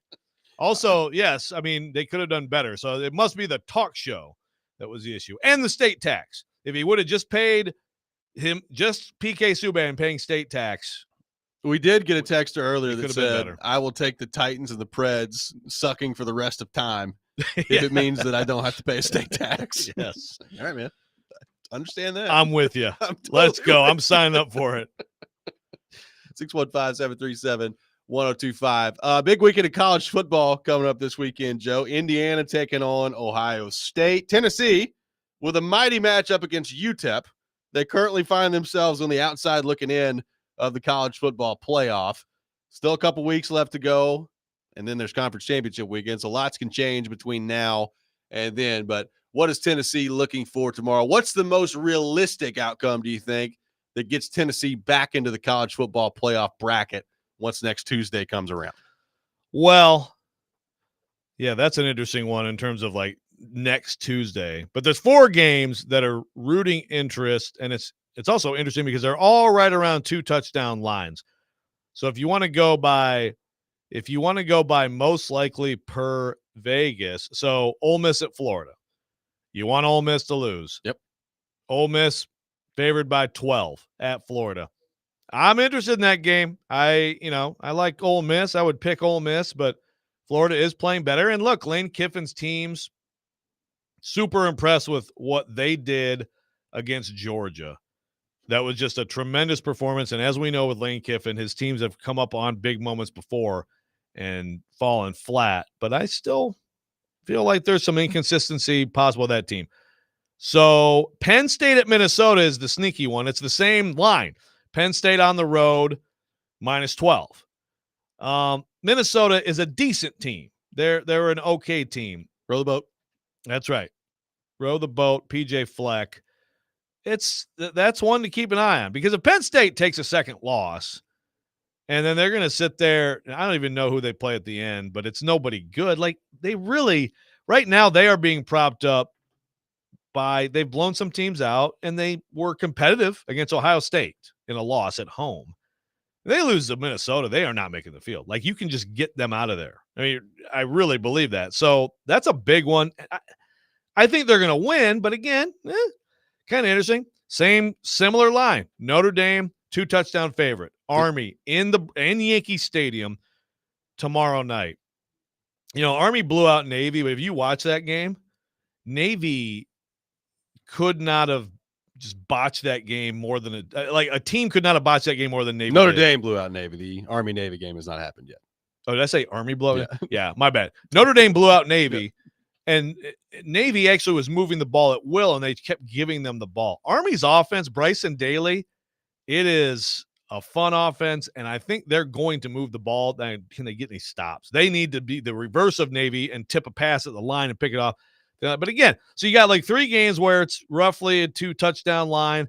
You need all those. And then, of course, the other game where it's right in that range, Ohio State minus 10.5 at home against Indiana. That's where the favorite is who you're rooting for, and you're rooting for the favorite to just absolutely blow Indiana out of the water and really strengthen the Wes Rucker-led screams that Indiana should not only not be in the playoff, but should not be in the Power 5 and possibly not even in college football anymore. You know what's amazing about this whole thing is the Alabama Crimson Tide are going on the road to Norman, Oklahoma.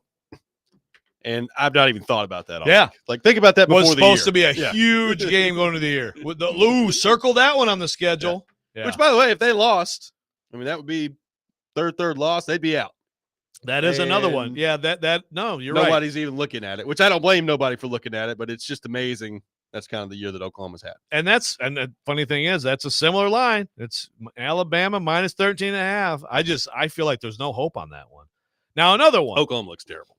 They do. Now, another one that could factor in, we've talked about the Texas A&M Texas game at the end. Well, if Auburn can upset Texas A&M at home tomorrow night, and then Texas A&M can beat Texas, now that's ideal scenario. If you're Tennessee, I think both of them are out of your way. So that's another one. So there's a lot of games that could help you. I don't know, so in some cases, yes, you'd be right back in the field on Tuesday, but there's a long-term, the Texas A&M, they're only 15 right now. But if that were to happen, and then you can project ahead to them on rivalry week winning that game, Texas is like Penn State. They have they are propped up beyond what they've done, in my opinion, by the committee. Does PJ Flex still take off on like a dead sprint when they come out on the field in Minnesota? Oh, with that collar popped and stuff? Oh, you better believe it, baby. I mean, that might set the tone tomorrow. Maybe the Flexter, maybe LSU needs to look at By the way, real quick on that. So Michigan flipped Bryce Underwood, number 1 recruit 2025 at quarterback, from LSU to Michigan. So first of all, I now am looking at Brian Kelly, and he's vulnerable. I wouldn't predict him to be fired after this season. I would not lose to Vanderbilt tomorrow if I were Brian Kelly. It'd be very bad. It can go very bad, very fast in college football. Also, Michigan, the amazing, awesome thing about this, we were just talking to Charles Robinson about Connor Stallions. Bryce Underwood plays at Belleville High School in Belleville, Michigan, and Connor Stallions just a few weeks ago switched to them. He's an assistant on their staff. It all comes back to him. He's still helping Michigan. But it's also hilarious though. Like before NIL, some people were like, oh yeah. Now it's like, I think the $10.5 million may have had more to do with Bryce Underwood going to Michigan. But I'm sure it was also like, hey, I'm Connor Steins. Dude, you should go to Michigan. It's so awesome, man. It's so awesome. Listen to me, Bryce. So I'm sure he also had a hand in this. Congratulations to Connor. $10.5 million. Good for college football. Absolutely. Apparently LSU was only offering 1.5 a year. So can I do that math? $6 million. Yeah. So apparently per what's out there, 10.5 to $6 million. That's a blow. I mean, that's blowing them out of the water. It is. 615-737-1025, our phone number. The Rex Rant with Joe Rexrode. Coming up next, this is Robby and Rexrode, 1025-1063, The Game.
Sometimes he wakes up on the wrong side of the bed.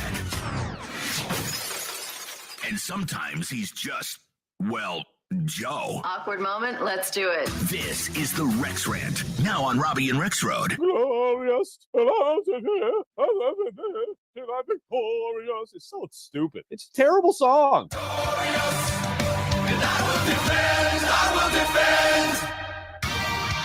It is that time of the day, time for the Rex Rant with Joe Rexrode. You can check it out every morning here on the program. Joseph, the floor is yours. I turn things over to you. So before we get into this incredible, awesome thing that we're about to talk about, I'd just like to say, yesterday my worst in sports was Adam Schefter. Yes. We're going to kind of get into the newsbreaker thing here, right here. I don't ever want to hear Adam Schefter make any reference at all to consummating a relationship in the bedroom. And so now we got Jay Glazer tweeting like, oh, like we all haven't done that, Schefter. I'm like, I don't want to hear about you having sex either, dude.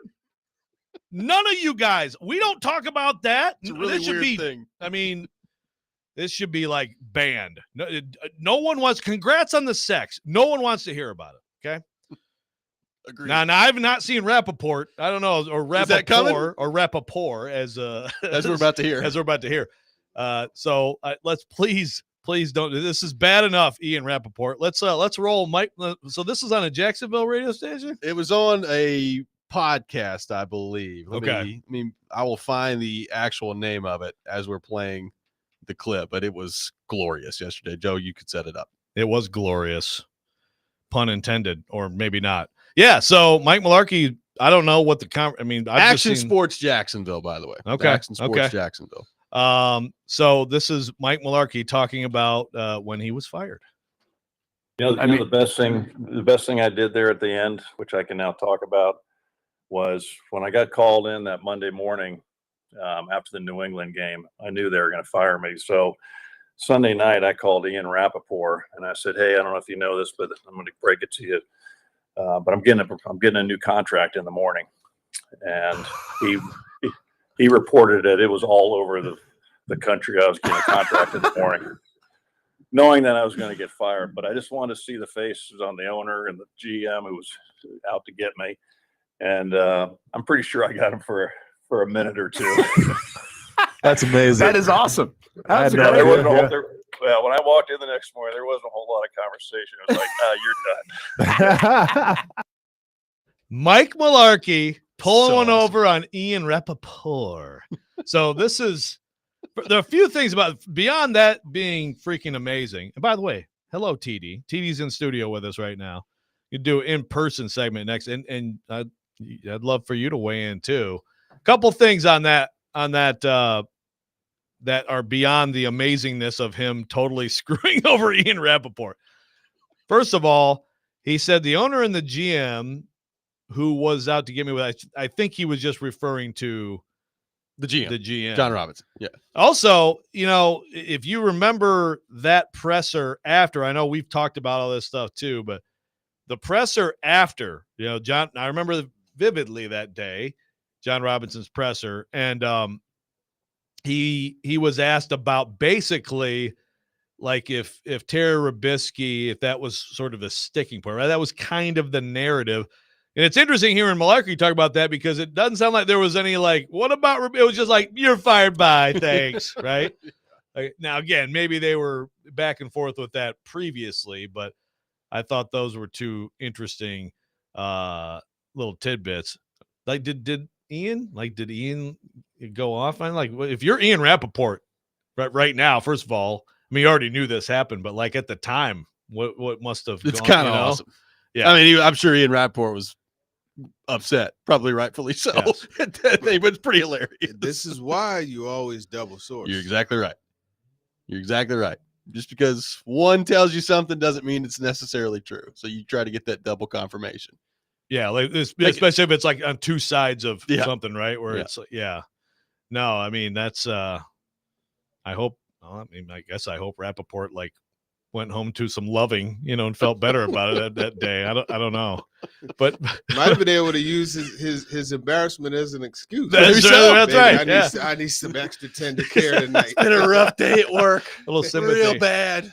Oh, but I mean, look, Mike Mularkey, make no bones about it. That guy's not afraid to throw some things out there. I mean, I appreciate. I mean, obviously, Mularkey on a Pittsburgh show talked about the whole thing with the Rooney Rule stuff and how Mularkey was a total, like, all those interviews were sham interviews, which happened in other organizations, but he was willing to go out and say it, and no one in the Titans ever contested that, by the way. Yep. Although Jared did run an interview with Steve Underwood saying, well, it was a really tough process. Yeah. So Jared should never be allowed to question anybody else for taking the Titans' word on anything. But no, Mularkey he's kind of a national treasure too, Like, I think we need more Mularkey just telling all about, like, how the hamburger is made. Somebody in the NFL. needs to get him on a podcast and let's just explain how this whole thing with the Titans went down step by step. I would love to hear it. Love to hear it. I don't know if it's ever going to happen, but I would love to hear it. Mularkey needs to write a book, man. Let's get there. All right, we're bouncing around here. Okay, so this Mickey Masters on YouTube, and he's probably just trolling, so that's fine. I'm falling into. Is it Big Joe? I don't know. Oh God, it probably is, right? Well, anyway, so he's screaming about this PK Subban talk show. So you found out, Robbie, he did one during All-Star I don't break? know if it was only one, but the one I found, which had Roman Yossi on it, was an All-Star special. So yeah. Yeah. So he, during All-Star break, talked to the his late night talk show. teammate. That must have been the whole problem. So I'm going to just assume you're trolling now, Mickey, because you can't possibly be this dumb. But if you are, then we've set you straight. Thank you. We'll get into all things Tennessee Titans with TD coming up next. More of your thoughts as well to get to on our phone and text lines driven by WilsonCountyHyundai.com. 615-737-1025. This is Robby and Rexrode, 102.5, 106.3 The Game.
ESPN's Turon Davenport, Talking Titans, now on Robby and Rexrode on ESPN 102.5 The Game and the Game Nashville app. TD is with us in studio today, breaking down all things Tennessee Titans. Joins us every Friday morning at 8 o'clock here on the program. TD, it's great to see you, my friend. Thanks for coming in. Yeah, it's great to be seen, man. Good morning, everyone. Absolutely. So a lot of discussion about Levis this week, TD. 2 games in a row where it's been better, right? I mean, obviously, before the injury, things had not gone well for him. He comes back in, throws the ball well against LA, had the 98-yarder last week against Minnesota, had a pretty good performance overall, albeit leading to only 13 points for the Titans offensively, which is still just amazing to think about, regardless of what the quarterback plays look like. They end up right around the same area in points this year, which is kind of nuts. But what have you made of the way that Levis has played the last 2 weeks, and most importantly, how it affects the conversation for the quarterback position overall for this team as they move forward here? You know what I love about it? There's a confidence that's back, right? And 2 weeks ago, we got to see it seemed like if he does that shoulder fake, bad things are about to happen for the defense. And it's just the confidence and he just had a swagger again. And that's good to see, because it was almost to the point where it's like, I feel bad for this dude. Like he looks and sounds defeated sometimes, you know what I mean? But you saw him dropping bombs, the throw to Bryce Oliver. I just wish Bryce didn't jump, kind of like just ran through the catch. That might have been a touchdown, but still, the throw to NWI. I just really like the way as that blitz was coming, he knew where to go and he went with it, as opposed to that holding on to it for so long. So it's trending up. He still has to show more, because I don't care what you say, the play has to consistently be better, because that's been his problem. Yeah, I thought even like this week, like making the joke about, I'm not doing the chest pass stuff. He can joke about that stuff a little bit. Yeah, and to your point, like the Vikings, if there's a team where it's hard to quickly make decisions, see stuff, and get it out, that would be the defense, right? So you would think that would be a confidence builder for him and for them in him. So let's say, TD, that he's roughly in that range, which is basically you've eliminated the ungodly turnovers, and we are seeing some of the talent, some big time throws. Again, the Titans need to score points at some point. But if he's roughly, if he's and I know Callahan's talking about that, like he's got to convert the red zone. But if he's roughly this type of performance, and this is kind of like he can get to that level and keep it in that range over several weeks here, what does that mean for him and for them? I wouldn't be opposed to running it back with him, frankly. Now, before everybody goes crazy and the chat text line, here we go. Text line goes wild. Hear me out here. Cam Ward is a very good quarterback, but I think in Cam Ward, you're getting a lot of the similar decision making. Yeah, he has some just a younger version. Sometimes. So you're kind of like turning back the clock. And then Shedeur Sanders, I don't know for sure that Shedeur is going to be available for them, honestly. And even though I say he's like CJ Stroud, just as far as like instant impact, accuracy, knows where, all of that, to me, he's CJ Stroud. I wouldn't be opposed to running it back. And you look at the free agent options, he joked about Jameis Winston. That wouldn't be a bad one. We're here for it. I think Levis is fine to run it back with. And then if there's a chance that he could load on to what he's done already, you're going to have a pretty good quarterback. If not, there's a nice class that's coming out in 26 that you could definitely, have your pickings up to lead you right into the new building the following year. Well, let me follow that up, because now we get into what we were screaming out with Stilly today, Still Billy, which is obviously the front office, which, I'm giving them next offseason. I have no idea what Amy thinks about any of it, but regardless, there is the question of, okay, so you don't address it. You're in position to draft a quarterback high in 26.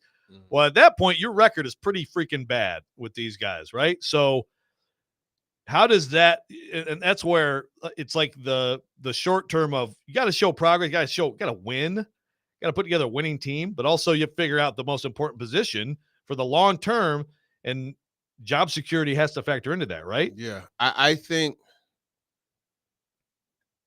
it should very much be on the table. If they're in position to draft a quarterback, it should very much be on the table that, Brand might have to go. I'm just keeping it. You're saying in 26. In 26. Okay. If Yeah. they're in position. It is what it is. I don't believe it's going to be that way because I feel that they're going to build things. Now, year one is just interesting because last year at this time, you had all these people saying, oh, well, he's just a GM or just a person masking, dressing up as a GM. He's not really a GM. Well, Jared said that. Well, this year we want to blame everything from world hunger to poverty. Like everything is.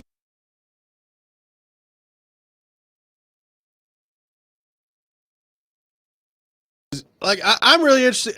We talked about this last year too, TD, and it was related more so to like Vrabel, and they brought back Tannehill, and they brought back Henry, and they brought back Byard, and then obviously they made some decisions in the middle of the year when they realized it wasn't going to be what they thought it was. But they clearly thought they could be competitive, run it back one more time last year, and compete for the division. Mm-hmm. They spent a lot of money this offseason. I would love to know like what was beyond what she would say publicly, or what the message was that they put out there. What was the internal expectation from Amy Adams-Strunk? That's what I'd love to know this year. Like, did she expect it to be a team that's in the playoffs? Like, did she expect them to be a team that was a threat? I'd love to know what that was, because depending on what that was, I think that could influence some of the decisions that she makes coming up at the end of the year. Yeah, I just think the messaging wasn't clear enough that, hey, look, you're trying to be competitive, but you're also trying to build for the future. I think they really needed to get that out there, that balance that they were looking to do. This team wasn't going to compete for a Super Bowl. We know that. Not likely for the division title, but I would have thought, just from the vibes and everything coming out, I would have thought they would have competed for a wild card. They're nowhere near in the race. I mean, yeah, you could look at the 22 Jaguars and say, hey, 3-7, they flipped the script, and yeah. But, lightning doesn't strike too much at the same place. Right. Yeah. I mean, no, I agree. The messaging could have been better. I just also feel like there's, even the worst teams in the league, if you're in that market, like, people talk themselves into. Like, I think that the Rand did say the check every box. So when you say that, then that's right. That's okay, you checked every box. And, the other GMs or whatever, some of that stuff. And then Brian Callahan talking about his excitement for Will Levis. Sure. Is some of it too. But I don't remember anybody saying, we are declaring like we're going to do this or that, right? I mean, like, there's preseason optimism it's rampant in this league. It was even there in Carolina, man. Yeah. I'm sure there was some talk there. Yeah, this works out. This team is competitive. But yeah, I mean, I don't think people thought it would be as bad as it's been at times also with this team. Yeah. Yeah, this is pretty bad. Yeah. It's pretty bad, man. No but doubt. The good thing is it's kind of swinging back in their favor, in that, they were in this game last week against one of the best defenses, against a resurgent player. I give them credit for that, but end of the day, like, you got to win. Like, that's the bottom line. Yeah, no doubt. And then you got the Texans coming up this week with that pass rush. Danico Autry. We know what he brings to the table if he plays. You've got Daniil Hunter, who's been fantastic for Houston. Will Anderson. And you look at the state of the Titans' offensive line. I continue to feel good about what we've seen from Latham. TD, we've talked about this all week, particularly with Petit Frere, like just how he's gone from what I would call a serviceable player his rookie year to what we've seen now, where it's just been atrocious out there. It's pretty mystifying to see that. And the idea of going up against that front with their current right tackle situation this week could be very interesting on Sunday. Well, all I did, the athleticism is there. Yeah. And it's interesting. So I was out yesterday, but looking at some of the videos, like Kaharski posted a video of Callahan, and he asked Karski, "How does he have the fight in him?" Right? It's a great question though, and so he asked him that, and Callahan was like, "Yeah, he's a fighter. He's a tough kid." And I'm just thinking to myself, like, I've never seen any of that from him. So I think that's really the issue, right? Just the I don't know. Sometimes you have certain guys, and not everybody was brought up through the mud and everything, but you just have certain guys that's just like, I don't know about your toughness, your grit. You know what I mean? And that's kind of where we are with Petit Frere. Yeah, look, I mean, I stick by my belief that as a rookie, he was fine. He was serviceable. I agree. I mean, he was I okay. agree. I didn't come out of that year excited about him, but I was like, yeah, they'll be fine at right tackle. And then all As this he gets time, he'll But I mean, the whatever fantasy football thing that combined with his performance this year, it's hard to take him seriously. He should not have. It's not so much the timing; it's just doing it. Period. Yeah, he should not have. That's not something.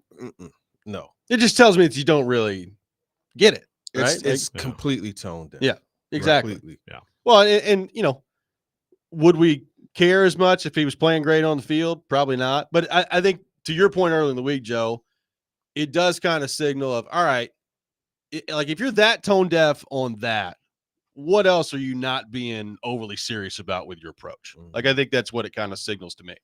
Are you beyond him, TD? Bill Callahan, I mean, the track record speaks for itself, and we're talking 10 games of football here. But are you surprised that collectively it hasn't been better with that group? I am. I never felt that they had the right people there for a right tackle.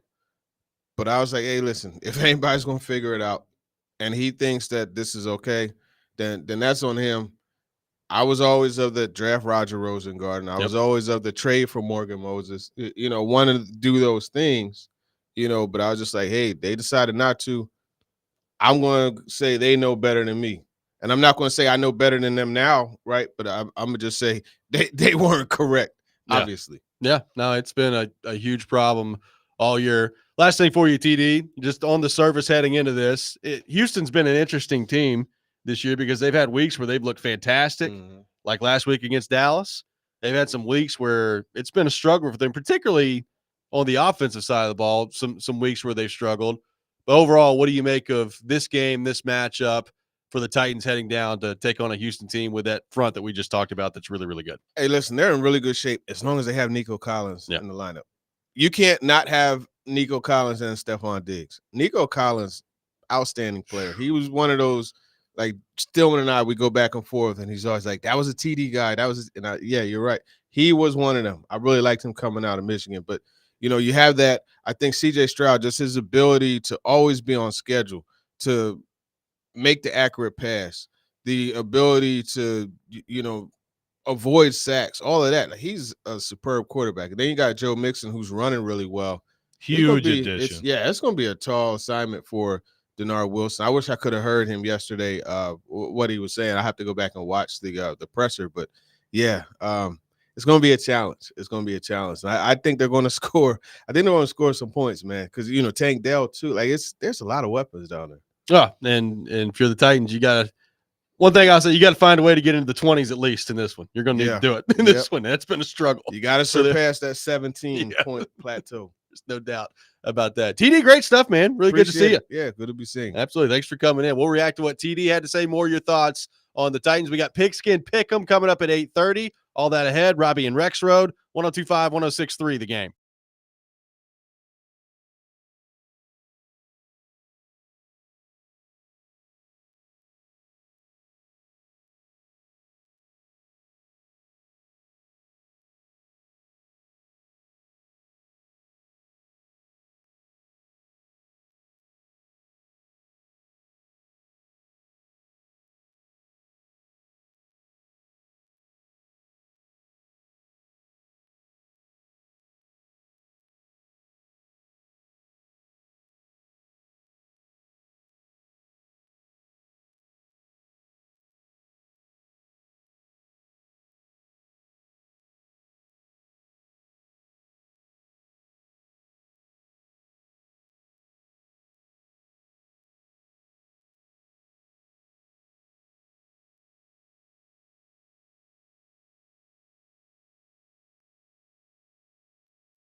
Tune in to Stillman & Company today from 2 to 6 for your chance to win Jelly Roll tickets for his performance at Bridgestone Arena on Tuesday, November 26th. Jelly Roll ticket contest supplied by Chiba Hub Subs. Let me rephrase that. Chiba Hub Sub. I cannot speak. Oh, my God. Chiba Hut Subs. A great place. Serving up dank food and chill vibes. Now open in Donaldson. Speaking of Puff Puff Give. Hey, let's speak of the devil. Look at Mike Vrabel. Celebrating that big Browns win from last night. Mike Vrabel, according to Fox 17 News, is apparently at some breakfast of champions here in Nashville. Call in, Vrabel. Call in, Braves. We got a spot for you, buddy. Speaking at the podium. Braves, when you're done, just call on in. Probably not. So there you go. Well done. Well done. All right. So I gotta, Jared's, I can't tell who's whining more, Jared or this YouTube idiot who keeps talking about PK Subban's talk show. Jared said, Jared didn't say it. He reported it. Very PK of you. The Rand plays GM more than is a GM. Report was something that was told to me from someone inside the building. Okay. Very disingenuous of you to pass that off as I speculated that. I didn't, Jared. Also, he continues with, especially when your report is a report that removes all doubt of if Rand was in charge over Vrabel or not, end quote. So I don't know how you can be this confusing with the English language, Jared. So he's talking about the Rossini and I thing at the end of the year about Vrabel and all that crap that went down. Removes all doubt of if Rand was in charge over Vrabel or not.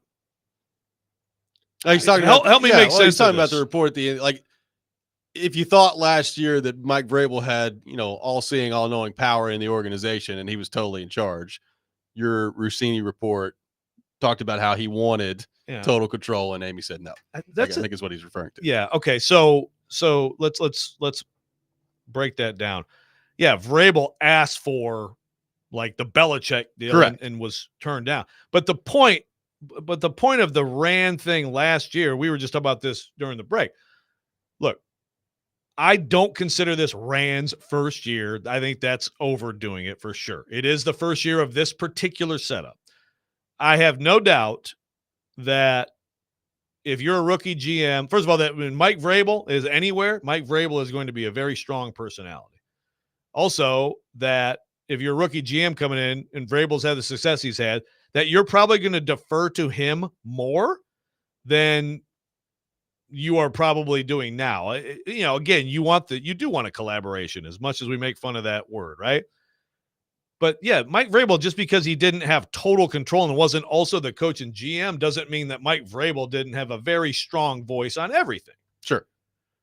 And I think a stronger voice in that year than he had. I mean, when it came down to it, John Robinson and Vrabel, of course, had input. You better have input from your coach. But John Robinson overruled Vrabel on some things. And John Robinson, and I don't think Vrabel was happy with everything that John Robinson did. We saw one of those things on draft night. We did. Right? We did. TD, I'd love for you to weigh in. Well, I'm not sure exactly what everything that Jared was saying, but you are right. When you look at that time, it was just I guess you could call it a storm. I don't know what to call it necessarily, but there was so much back and forth and so much saying one thing and not necessarily acting on what you say. It just had to be over with. That Rand and Vrabel. The Rand Vrabel. Yeah, that was just too much, But I'm with you. I don't think year one is just a mulligan for Rand. Like, he was a part of it, albeit, he came in late in the process, but it still has to go on his record. Because here's the thing. If Levis was out there, playing like CJ Stroud, everybody would be like, hey, Rand did, you know what I mean? So Rand cooked. Look, I'm gonna be real about it. You know what I mean? So you definitely have to look at it that way. But the bottom line is, it just hasn't been good enough. And the one way you silence all that is by winning. The disingenuous thing, Jared, is that, yeah, that's fine. Okay, you report it from somebody you heard. How many times did you also parrot that as fact last year when you were talking about Rand? Yeah. And that's disingenuous. Yeah, that's a good point. Because to your point, that was always presented. But now this year, it's always, year one has to count. You know, it's just like as D Mace has said multiple times, like you can't play both sides of the fence. Yeah, like again, I think we all agreed year one does count, but like it's also there's nuance here in terms of it is a different setup. Yeah. Now, you got to win. You got to pick good players. You got to sign guys who can play. You got to draft guys who are good. All that stuff, but it is different, right? And so this is the first year of this setup, not going well, but it is the first year of this setup. And the second year for Rand. Let's all agree. Well, and I wonder too. We've talked about this. Like it's been a long time since the GM and the coach have been on the same like time clock, right? Like Robinson came in, and then Robinson was after Malarkey, and then it was Robinson, and then he hired Vrabel, and they were on two different time. And they were together long enough where I kind of felt like it was the same thing, and they got the contract extension together. Yeah, at least though that was the GM picked the coach. The GM picking the coach, Yeah. correct. But I'm just like now you fired Vrabel last year. You've got Callahan in on his first year when it's Rand's second year. I just wonder, to your original point, Joe, like how much does Amy just say, you know what, I'd like to see this kind of marinate together for a little while to see what that looks like. And then ultimately, if it's not good enough, you get them both out and you just start the next group on the same time clock there, which they've not done in a while. Exactly. Yeah. That's the thing I think you need to do is marinate it and let it sit, and see. I think this year, next year, that gives it a chance, unless next year is just a complete disaster. But I mean, Rand picked Callahan, you know what I mean? So, and that's not talked about enough in terms of that's a huge choice. Is it good or bad? Right. I don't know yet, but that's a big listen, determining factor for Rand, right? I think this Rand Callahan team could work. I think Callahan is actually a good coach. And I'm just saying that from the perspective of talking to these players, like these dudes really like they buy into him. They've really bought into like Jeffrey Simmons, unprovoked, said, "Hey, he's a fighter. We know he's got our back, so we got his, and we're going to keep fighting." Yeah. Mike Brown said the same thing. So I think they've bought in. And then scheme, I think the scheme is fine. There are some times where it could be, predictable, or times where you're like, hey, what's going on? They got to get the operation better. But I think Callahan's a good coach. And I think the staff is good too.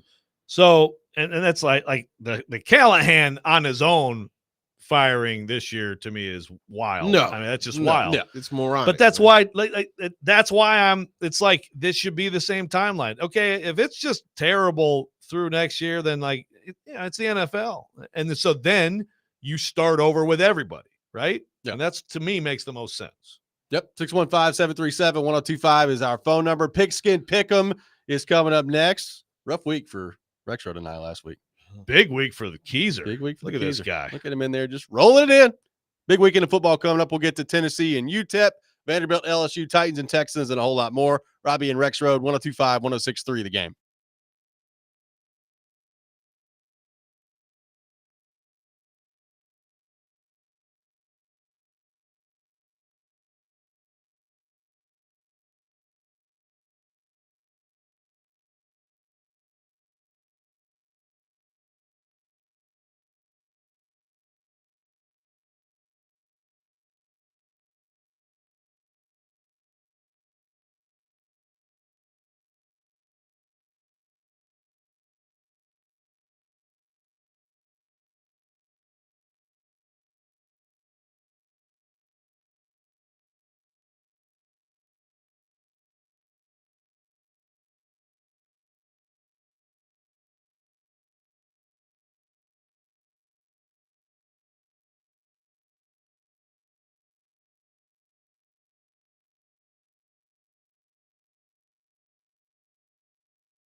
Now, it's time for Pigskin Pick'em with Robby and Rexrode on ESPN 1025 The Game and the Game Nashville app.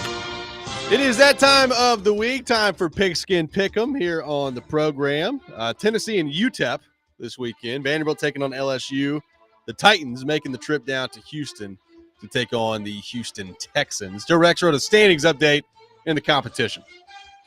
Sorry, I have to get I'm a little bit distracted. Is Vrabel called in yet? No Vrabel? No Okay, Vrabes. let us know. Vrabes, come on. I mean, he probably, he's here Probably a lot, not. actually. He probably listens to the show all the time. I bet he does. Bet he does. Truth be told. I mean, looking up on the TV and seeing him speaking currently live at a function here in Nashville was pretty funny. Give us a call, Vrabel. We got a half hour left. Last week, Nick kicked everybody's butt. He went 5-1 with his lock. for Hell 6 yeah. points. So Nick falls out of first, and then it jumps back into first. You are all over the place. It's a terrible week. It's a great week. So let's hope for a terrible week this I week. don't care. All over the place is fine by me as long as I'm in first place now. Robby and I had bad weeks, 2 and 4, both of us missing our locks. So the standings right now, Nick, 39 and 33, 9 and 3 in his locks, 48 points. I'm 40 and 32, but 5 and 7 on the locks, 45 points. Robby, 37 and 35, also 5 and 7 on his locks, 42 points. So bottom line is we're all above 500, and it's a great competition still. So let's go. We begin with UTEP and Tennessee coming up at Neyland Stadium. Tennessee, a 40.5-point favorite on the FanDuel Sportsbook. Nick Keiser, Vols, favored by 40.5. Let it roll. I'm going with Tennessee. I was there for Kent State. They do not let up on anybody. Give me Tennessee. Joe Rexrode, Tennessee favored by 40.5 against UTEP. Yeah, look, I think that it's not going to help you that much, but I think if your Josh I was like, well, let's see if we can put a Hyundai on these guys. So I think they're just going to keep it full bore and blow them out as much as humanly possible. Yeah, I think they need to win by as much as they possibly can. Not that I don't think it changes the conversation that much. But, I mean, if you could put like a very crooked number on that scoreboard and it's eye-popping, maybe get somebody's attention up there. I'll go Vols minus the 40.5. Vanderbilt taking on LSU, the LSU Tigers, a 7.5-point favorite in this matchup at home. Joe Rexrode, who do we got between Vanderbilt and LSU? This one's tough for me. I'm going to go Vanderbilt. You know, LSU is just a mess right now. So is it the angry team at home at night reaction, or is it, you know, there's just a lot of energy being sapped out of the program and team? And, of course, they just lost their big recruit, too. I'm going to say Vanderbilt covers that. Vanderbilt wins. Vanderbilt's going to win. Okay. They're going down to Tiger Stadium at night, which is, we know what that environment's like at night, especially. Usually, yeah. Probably not going to be much of that tomorrow, but I think they're going to win. I think Vanderbilt with a nice slap to the face of Brian Kelly. And I'm sure what'll be a nice emotional game for Clark Lee going up against his old boss. So there is that. Their family. Yeah, continue with as well. Vanderbilt plus the 7.5. Vanderbilt wins outright. Nick Keiser, who we got between Vanderbilt and I LSU? hope it's not a sign of a bad omen to come, but I'm going with Vanderbilt as well. Wow. What a I don't know homer how it's going to go, fellas. We're all picking them. So I guess we'll have to just wait and see. I'll pick the Vols. I'll pick Vanderbilt. WHMR. My goodness. The Titans and the Texans coming up from Houston on Sunday. The Texans, a 7.5-point favorite on the FanDuel Sportsbook. Texans lock. I'm locking down on the Houston Texans. Texans looked great last week. I think Texans are going to get into the 30s in this game. I have no confidence whatsoever that the Titans can do that. So give me the Houston Texans minus the 7.5 and make it my lock. Nick Keiser, Houston, favored by 7.5. Looking forward to seeing CJ Stroud just absolutely go ham on the Titans defense. Give me the Texans as well. You're looking forward to that? Yeah, man. I like CJ Stroud. Yeah, he's a fun guy to watch. Wow, okay. Most hated producer in town. You hate the local teams. All of a sudden, we go from WHMR to WHTR, but let's make it a clean sweep. We're all picking the same games, but I got to go Houston. They're going to win by double figures. We move to the individual portion of the program. Nick Keiser, your first individual selection. All right, fellas, I'm going back to the Hill. Give me the WKU Hilltoppers at Liberty this weekend in a big Conference USA matchup. WKU is a plus 1.5 this weekend. Going WKU plus 1.5 that I'm sure dozens will be watching against Liberty coming up this Don't weekend. you know it? Wow. Joe Rexrode, your first individual selection. Okay, so we mentioned this game earlier, and I've got to go here. I've got Alabama at Oklahoma. Oklahoma minus 13.5 at home, which is wild. I mean, going into the year, it would have been wild, I think. But I think Alabama is going to absolutely blow them off the field. Alabama is in this battle with all these other 2-loss SEC teams. I think they're all looking for style points. Give me Alabama and make it my lock. Locking down on the Crimson Tide minus the 13.5 against Oklahoma. I will go with the mighty Detroit Lions minus 7.5 against the Colts.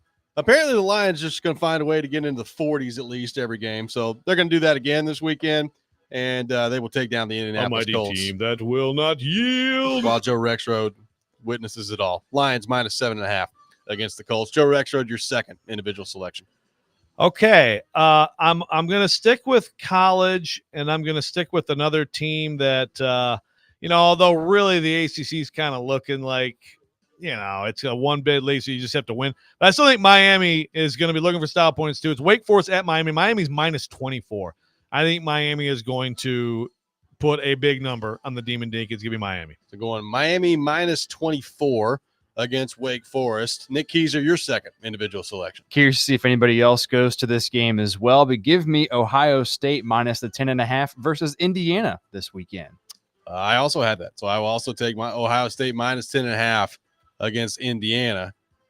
I feel like there's a lot of people expecting that to happen, which makes me more and more hesitant that it's going to happen, but we'll see how that goes. My final individual selection, give me the Tampa Bay Buccaneers minus 5.5 against the New York Giants. Tommy DeVito, the starting quarterback for the Giants this week. Mike Evans back in the lineup, it appears, for the Tampa Bay Buccaneers.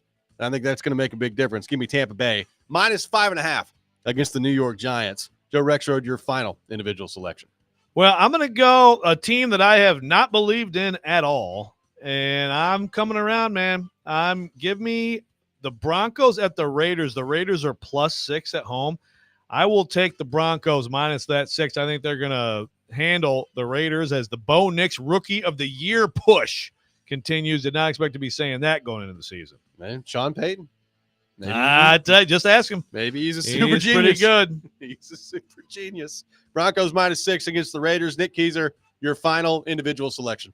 Yeah, going up to Washington with the Commanders minus 10.5 over the Cowboys and make it my lock this weekend.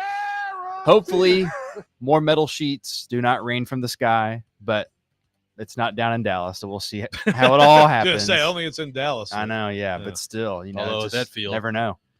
Things could fall apart at that field too. FedEx, man. That is true. Yes. Minus 10.5. 10.5. That's a big number. Yeah, I know.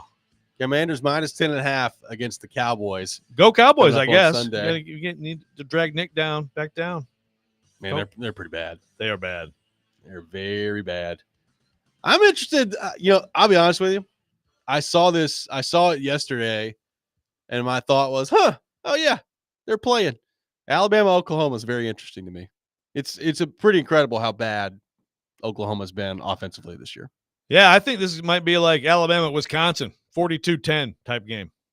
That's what I'm counting on. Yeah, we'll see. 615-737-1025, our phone number. Final thoughts on a big weekend of football around here coming up next. Take more of your thoughts on our text line, driven by WilsonCountyHyundai.com. This is Robby and Rexrode, 1025-1063, The Game.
Join Jared Stillman, Chris Sanders, and Derek Mason at Twin Peaks in Madison this Sunday for the pregame show, 9:30 to 11:30. They'll break down the Week 12 matchup against the Texans, give you the latest updates before the game. Pregame show presented by Parman Tractor and Equipment, Sundeck Nashville, Sloan's Motorcycle ATV, and award-winning Blue Note Juke Joint and Blue Note Crossroads Bourbon. Also, make sure you check out 93.3 FM Totally Hits Nashville tomorrow for MTSU football. Blue Raiders taking on New Mexico State with a kickoff time of 1:30, pregame beginning at noon. MTSU football coverage on 93.3 FM Totally Hits Nashville, presented by Sloan's Motorcycle ATV.